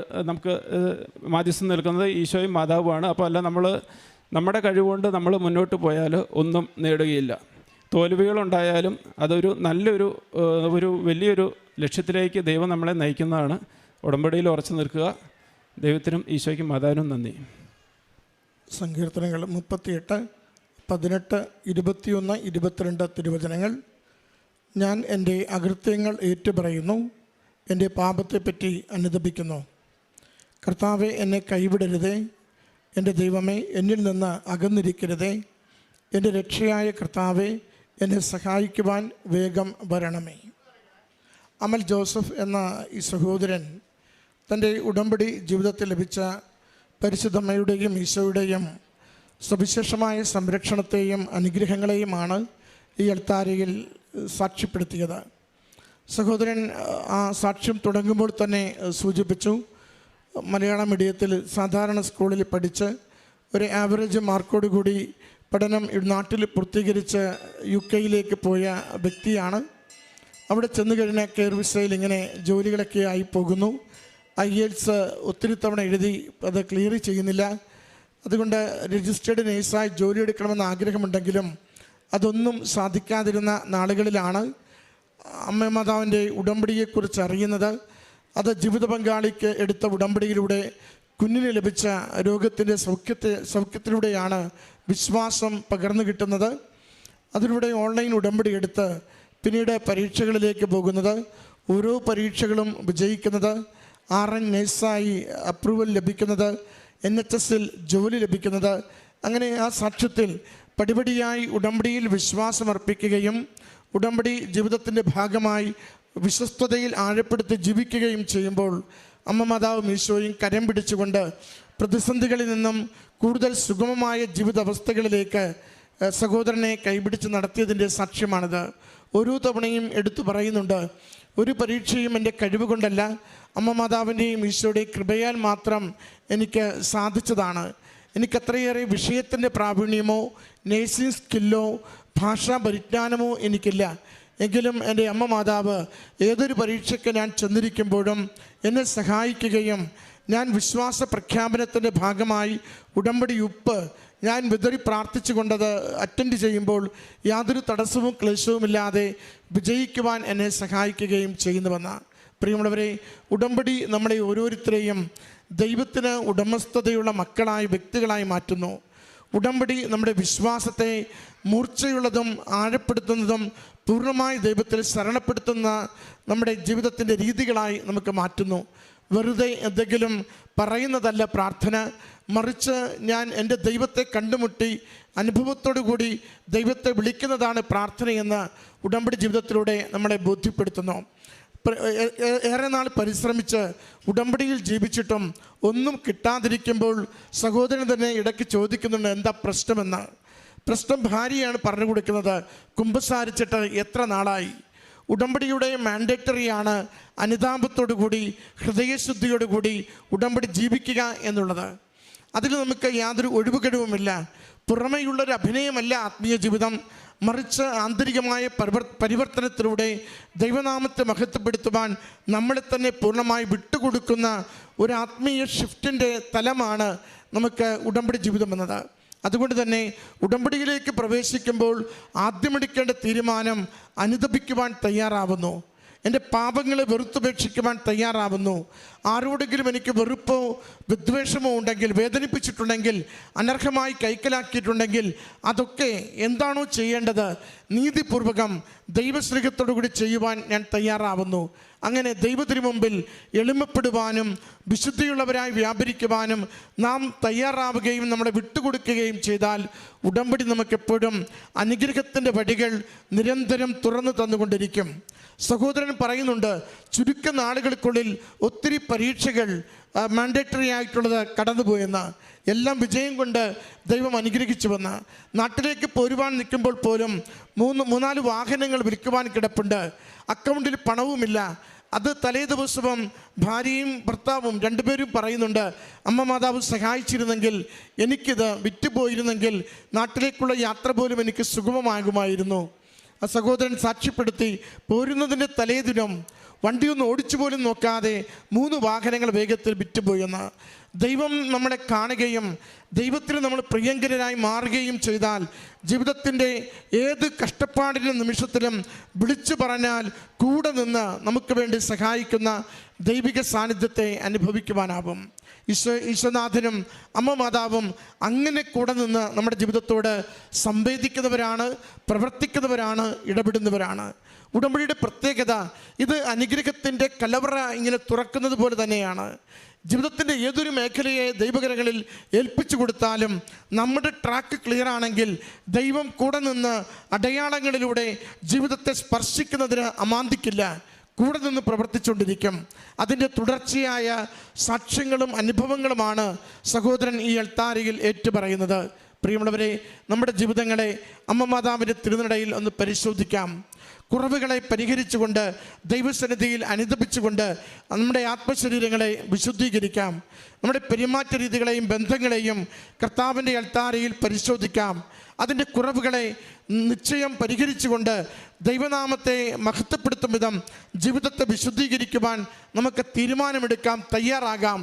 ബാക്കിയെല്ലാം അവിടുത്തെ സന്നിധിയിലേക്ക് നാം സമർപ്പിച്ചു കൊണ്ടിരിക്കുമ്പോൾ നമുക്ക് വേണ്ടി കരബലത്തോടെ തക്ക സമയത്ത് ജീവിതത്തിന് അനുഗ്രഹമായിട്ടുള്ളത് ദീർഘകാലം നിലനിൽക്കുന്നത് നൽകുവാൻ അവിടുന്ന് എപ്പോഴും സന്നദ്ധനായിരിക്കും. അമ്മ മാതാവ് അത് നമുക്ക് നേടിത്തരുന്നത് വരെയും നമുക്ക് വേണ്ടി മാധ്യസ്ഥം വഹിച്ചുകൊണ്ടിരിക്കും. ഈ കുടുംബത്തിനും ഈ സഹോദരൻ ലഭിച്ച എല്ലാ ദൈവാനുഗ്രഹങ്ങൾക്കും അമ്മ മാതാവിനും തിരുക്കുമാരനും നന്ദി പറഞ്ഞുകൊണ്ട് കരങ്ങളടിച്ച് ഈ സാക്ഷ്യം നമുക്ക് സമർപ്പിക്കാം. എൻ്റെ പേര് ലക്ഷ്മിക്കുട്ടി, ഇതെൻ്റെ മകൻ ദർശൻ. ഞങ്ങൾ തൃശ്ശൂർ കുന്നംകുളത്ത് നിന്ന് വരുന്നു. ഈ ആൾത്താരയിൽ കയറി നിന്ന് സാക്ഷ്യം പറയാൻ എന്നെ അനുവദിച്ച എൻ്റെ ഈശോയ്ക്കും അമ്മയ്ക്കും കോടാനുകോടി നന്ദി പറയുന്നു. ഞാൻ ഇവിടെ വരാൻ കാരണം, ഉടമ്പടി എടുക്കാൻ കാരണം എൻ്റെ അസുഖം മൂലമാണ്. എനിക്ക് ഡിസ്ക് ബൾജ് ചെയ്തിട്ട് വെയിൻ മടങ്ങി ഓപ്പറേഷൻ വേണമെന്ന് പറഞ്ഞതാണ്. എനിക്ക് ഓപ്പറേഷന് പേടിയായതുകൊണ്ട് പിന്നെ ഓപ്പറേഷൻ ചെയ്യാതെ ആയുർവേദത്തിലേക്ക് പോവുകയും അവിടെ വെച്ചാണ് അവിടുത്തെ സിസ്റ്ററാണ് എനിക്ക്, ശ്രീല സിസ്റ്ററാണ് എനിക്ക് അമ്മയുടെ പത്രം തരികയും ചേച്ചി ഇവിടെ പ്രാർത്ഥിക്കൂ, ചേച്ചിയുടെ അസുഖമൊക്കെ മാറും എന്ന് പറയുന്നതും. അങ്ങനെ ഞാൻ ഹോസ്പിറ്റലിൽ വെച്ചിട്ടാണ് ഞാൻ അമ്മയെ കൂടുതൽ പ്രാർത്ഥിക്കാൻ തുടങ്ങുന്നതും അമ്മയെ കൂടുതൽ അറിയുന്നതും. ഈശോനെ മുന്നേ എനിക്ക് അറിയാമെങ്കിലും അമ്മയെ എനിക്കറിയില്ലായിരുന്നു. അമ്മയുടെ പള്ളിയിലേക്ക് പോവാറില്ല, കണ്ടിട്ടുണ്ടെങ്കിലും പക്ഷെ അമ്മയെക്കുറിച്ച് കൂടുതൽ അറിയില്ലായിരുന്നു. ഇപ്പോൾ ഏറ്റവും കൂടുതൽ അമ്മയെക്കുറിച്ച് അറിയാനും ഈശോനെക്കുറിച്ച് അറിയാനും ഉടമ്പടികളിലൂടെ എങ്ങനെ സത്യസന്ധമായി മുന്നോട്ട് പോകണം എന്നുള്ളതും എല്ലാം ഇവിടെ വന്നതിന് ശേഷം പഠിക്കാനും അതുപോലെ മുന്നോട്ട് പോകാനും സാധിച്ചു. എനിക്ക് പിന്നെ ഓപ്പറേഷനൊന്നും ഇല്ലാതെ മുന്നോട്ട് പോകാൻ സാധിച്ചു. അസുഖങ്ങളൊക്കെ മാറി, ഓപ്പറേഷനൊന്നും പിന്നെ വേണ്ടി വന്നില്ല. അതുപോലെ തന്നെ എൻ്റെ മകന് സർട്ടിഫിക്കറ്റിൻ്റെ കിട്ടാതെ 1.5 വർഷത്തോളമായിരുന്നു കിട്ടാതെയായിട്ട്. ഇവിടെ വന്നിട്ട് അമ്മയുടെ മുന്നിൽ ഉടമ്പടി വെച്ചതിൻ്റെ ഞങ്ങൾ ഒക്ടോബർ 13-ാം തീയതിയാണ് ഉടമ്പടി എടുത്തത്. കഴിഞ്ഞ ജനുവരി 22-ാം തീയതി വന്നിട്ട് ഞാൻ പുതുക്കി തിരിച്ചു പോകുന്ന സമയത്ത് എൻ്റെ ഉടമ്പടി കാശ് രൂപ ഇവിടെ നഷ്ടപ്പെടുകയുണ്ടായി. ഇവിടെ ഓഫീസിലേക്ക് വിളിച്ച് പിറ്റേ ദിവസം അന്വേഷിച്ചെങ്കിലും എനിക്ക് തിരിച്ച് കിട്ടിയില്ല. അപ്പം അതുകൊണ്ട് ഇന്ന് വന്നിട്ട് പുതിയ ഉടമ്പടി എടുക്കേണ്ടി വന്നു. പഴയ ഉടമ്പടി എനിക്ക് നഷ്ടപ്പെട്ടു. പുതിയ ഉടമ്പടിയിലാണ് ഇപ്പോൾ മുന്നോട്ട് പോകുന്നത്. ഇന്നാണ് പുതിയ ഉടമ്പടി എടുത്തത്. ഉടമ്പടി പുതുക്കി തിരിച്ച് പോകുന്ന വഴിക്ക് ട്രെയിനിൽ വെച്ചിട്ടാണ് എൻ്റെ മോൻ്റെ സർട്ടിഫിക്കറ്റിന് വേണ്ടിയിട്ട് എല്ലാം ശരിയായിട്ടുണ്ട്, പിറ്റേ ദിവസം ചെല്ലാൻ പറയുകയുണ്ടായി. ഇവിടെ എന്നൊക്കെ വന്നിട്ടുണ്ട്. അന്ന് തിരിച്ചു പോകുമ്പോൾ എനിക്ക് അത്രയും സന്തോഷമുള്ള കാര്യങ്ങളാണ് ഉണ്ടായിട്ടുള്ളൂ. അമ്മയുടെ മുന്നിലും ഈശോൻ്റെ മുന്നിലും വന്ന് കരഞ്ഞ് പ്രാർത്ഥിച്ചതിന് എനിക്ക് ഒരുപാട് കാര്യങ്ങളിൽ എനിക്ക് നേട്ടങ്ങളേ ഉണ്ടായിട്ടുള്ളൂ. ഒരുപാട് അനുഗ്രഹങ്ങൾ എനിക്ക് കിട്ടിയിട്ടുണ്ട്. എൻ്റെ ചെറിയ മകനെ ടൂറ് പോകുമ്പോൾ അവർ ഊട്ടിയിലേക്ക് പോവുമായിരുന്നു. ബൈക്കിലാണ് പോയത്. അപ്പോൾ ഞാൻ പ്രാർത്ഥിച്ചിരുന്ന ഞാൻ ചൊല്ലാറുള്ള കൊന്ത അവൻ്റെ വണ്ടിയിൽ എനിക്കെന്തോ അതിൻ്റെ മുൻപൊക്കെ അവർ പോകുമ്പോൾ ഒന്നും എനിക്കവൻ തോന്നിയിട്ടില്ല. ആ സമയത്ത് എനിക്ക് അവന് ഈ കൊന്ത കൊടുക്കണം, വണ്ടിയിലിടണം എന്ന് എനിക്ക് തോന്നി. എൻ്റെ മനസ്സിൽ അമ്മ അങ്ങനെ തോന്നിപ്പിച്ചു. പല കാര്യങ്ങളിലും അമ്മ അങ്ങനെ തോന്നിപ്പിക്കാറുണ്ട്, അത് സത്യമായിട്ട് വരാറുമുണ്ട്. അപ്പോൾ അങ്ങനെ അത് ഇട്ട് അവൻ പോയിട്ട് ഊട്ടിയിലെത്തി. അവരിങ്ങനെ യാത്ര ചെയ്തുകൊണ്ടിരിക്കുന്ന സമയത്ത് പെട്ടെന്ന് മുന്നിലത്തെ വാഹനം പെട്ടെന്ന് സഡൻ ബ്രേക്ക് ഇടുകയും ബാക്കിലൊരു കാറ് വന്നിട്ട് അവനെ ഇടിക്കുകയും അവരുടെ വണ്ടിയിൽ തട്ടുകയും ചെയ്തു. ഇവർ കുറച്ച് മേലേക്ക് പൊന്തിയിട്ട് അങ്ങനെ വണ്ടിയിലേക്ക് തന്നെ ഇരുന്നു. പക്ഷേ താഴേക്ക് വീഴുകയോ അല്ലെങ്കിൽ ഇവർക്ക് ബാലൻസ് കിട്ടാതിരിക്കുകയോ ഒന്നും ചെയ്തില്ല. അത് അമ്മ ഈശോ അവിടെ കാത്തു.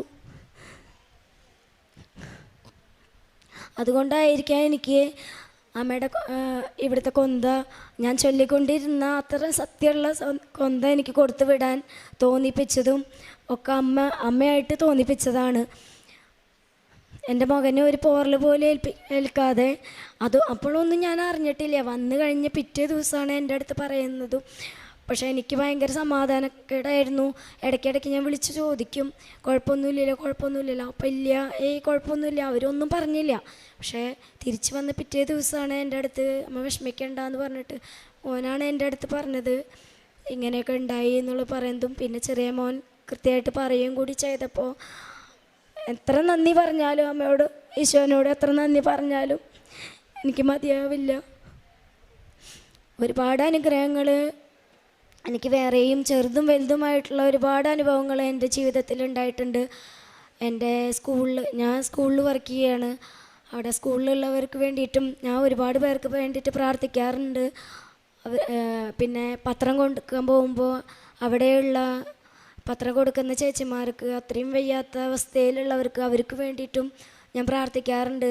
ഒരു ചേച്ചി ഒട്ടും നടക്കാൻ പറ്റാണ്ട് ഒരു വശം തളർന്നിട്ട് കിടന്നിട്ടുള്ള ചേച്ചി, മക്കൾ പോലും ഉപേക്ഷിച്ച ഒരു ചേച്ചിയായിരുന്നു. അപ്പോൾ ആ ചേച്ചിക്ക് വേണ്ടിയിട്ട് ഞാൻ അമ്മയോട് ഒരുപാട് പ്രാർത്ഥിക്കാൻ തുടങ്ങി. മുട്ടിപ്പായിട്ട് അമ്മയോട് പ്രാർത്ഥിച്ചു.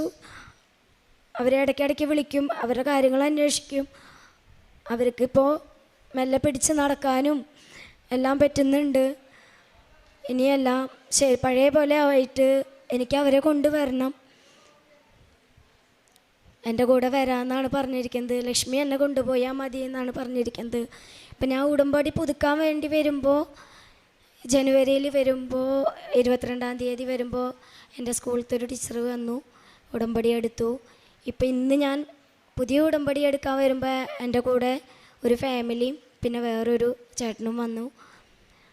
അങ്ങനെ നമുക്ക് ഈശോയും അമ്മയും എത്രത്തോണ്ട് നമുക്ക് പുകഴ്ത്തി പറയാൻ, ചുമ്മാ പറയുകയല്ലല്ലോ, അത്രയും അനുഗ്രഹങ്ങളും അത്രയും കാര്യങ്ങൾ നമുക്ക് ഈശോയും അമ്മയും നേടി തന്നിട്ടുണ്ട്. ഒരുപാട് കാര്യങ്ങളിൽ നമുക്ക് ഈശോൻ്റെയും അമ്മയുടെയും അനുഗ്രഹം കിട്ടിയിട്ടുണ്ട്. അതെനിക്ക് കിട്ടുന്ന അനുഗ്രഹങ്ങൾ പോലെ തന്നെ ഞാൻ മറ്റുള്ളവർക്ക് വേണ്ടിയിട്ട് പ്രാർത്ഥിക്കാറുണ്ട്. അവർക്ക് വേണ്ടിയിട്ട് നമുക്ക് ചെയ്യാൻ പറ്റുന്നതൊക്കെ ചെയ്യുന്നുണ്ട്, കാരുണ്യ പ്രവർത്തികൾ ചെയ്യുന്നുണ്ട്.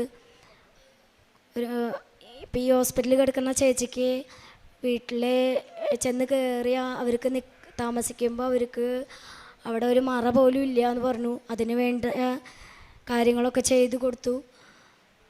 പിന്നെ അനാഥാലയത്തിലേക്ക് പോയി, ക്രിസ്മസിൻ്റെ തലേ ദിവസം പോയി അവരെയൊക്കെ സന്ദർശിച്ചു. അവർക്ക് ബിരിയാണിയൊക്കെ വാങ്ങിച്ചു കൊടുത്തു. കിട്ടിയത് വിളിച്ചു പറയല്ല, കൊടുത്തത് വിളിച്ചു പറയല്ല. പക്ഷെ നമ്മളെക്കൊണ്ട് ചെയ്യാൻ പറ്റുന്ന രീതിയിൽ കാരുണ്യ പ്രവൃത്തികൾ ഇതല്ലാണ്ട് തന്നെ ഒരുപാട് മക്കൾക്ക് പോലും അറിയില്ല. വീട്ടിലൊന്നും ഞാൻ പറയാറില്ല. ആരെന്ത് ചോദിച്ചാലും അത് ഇപ്പോഴല്ല മുൻപിൻ കൊടുക്കും. ഇപ്പോൾ ഒന്നും കൂടി അമ്മയുടെ ഈശോയുടെ അനുഗ്രഹം കൊണ്ട് ഒരുപാട് നമുക്ക് ചെയ്യാൻ സാധിക്കുന്നുണ്ട്. കഴിവിൻ്റെ പരമാവധി നമ്മൾ ചെയ്യുന്നുണ്ട്. ഇനിയും കൂടുതൽ ചെയ്യണം. അതിന് അമ്മ എൻ്റെ മകന് നല്ലൊരു ജോലി തന്നിട്ട് അനുഗ്രഹിക്കും. അപ്പോൾ കൂടുതൽ കാരുണ്യ പ്രവർത്തികൾ ചെയ്യാൻ എനിക്ക് സാധിക്കും. ഈശോയ്ക്കും അമ്മയ്ക്കും കോടാനുകോടി നന്ദി സമർപ്പിച്ചോളൂ. 89 സങ്കീർത്തനം 28-29 തിരുവചനങ്ങൾ. എൻ്റെ കരുണ എപ്പോഴും അവൻ്റെ മേലുണ്ടായിരിക്കും.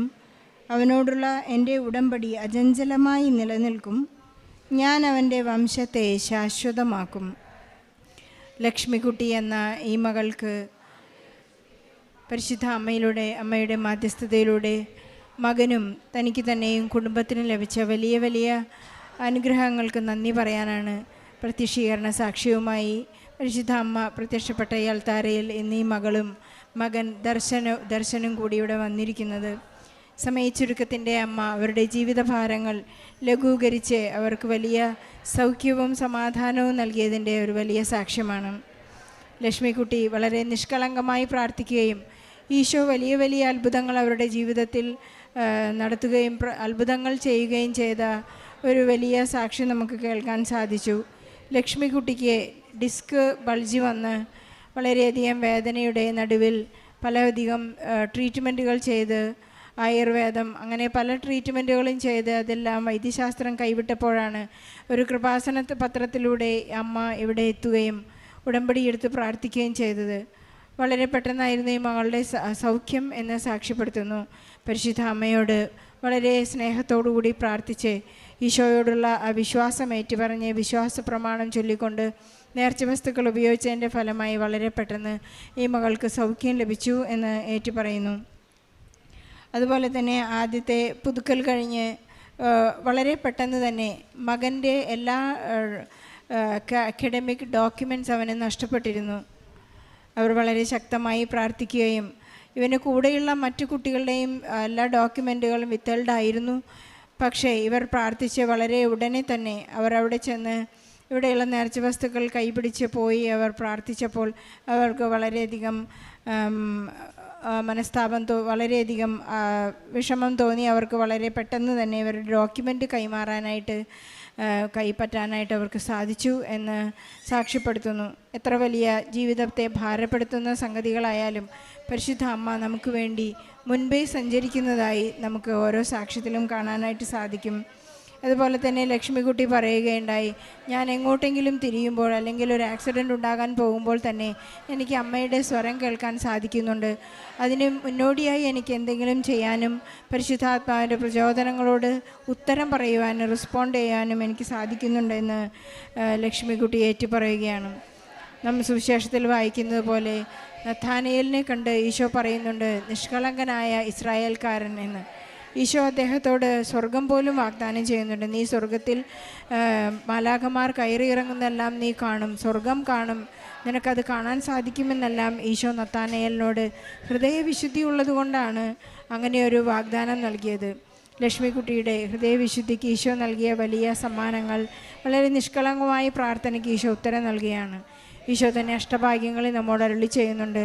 ഹൃദയശുദ്ധിയുള്ള ഭാഗ്യവാന്മാർ എന്തെന്നാൽ അവർ ദൈവത്തെ കാണും. ദൈവത്തെ അന്വേഷിക്കുകയും കണ്ടെത്തുകയും ചെയ്യുന്ന ഒരു വലിയ പ്രാർത്ഥനാ പദ്ധതിയാണ് ഉടമ്പടി നമ്മെ ക്രമീകരിക്കുകയും നമ്മെ ഈശോയിലേക്ക് അടുപ്പിക്കുകയും ഈശോയെ സ്നേഹിക്കുവാൻ നമ്മെ പഠിപ്പിക്കുകയും അമ്മ നിരന്തരം നമ്മെ ഈശോയുടെ അടുത്തേക്ക് കൊണ്ടുപോവുകയും ചെയ്യുന്ന ഒരു വലിയ പ്രതിഭാസത്തിന് ഈശോയ്ക്ക് അമ്മയ്ക്ക് നന്ദി പറയാം. ഈശോയും അമ്മയും ചേർന്ന് ഇവരുടെ കുടുംബത്തിന് പ്രാപിച്ചു കൊടുത്ത എല്ലാ അനുഗ്രഹങ്ങൾക്കും നന്ദി പറയാം.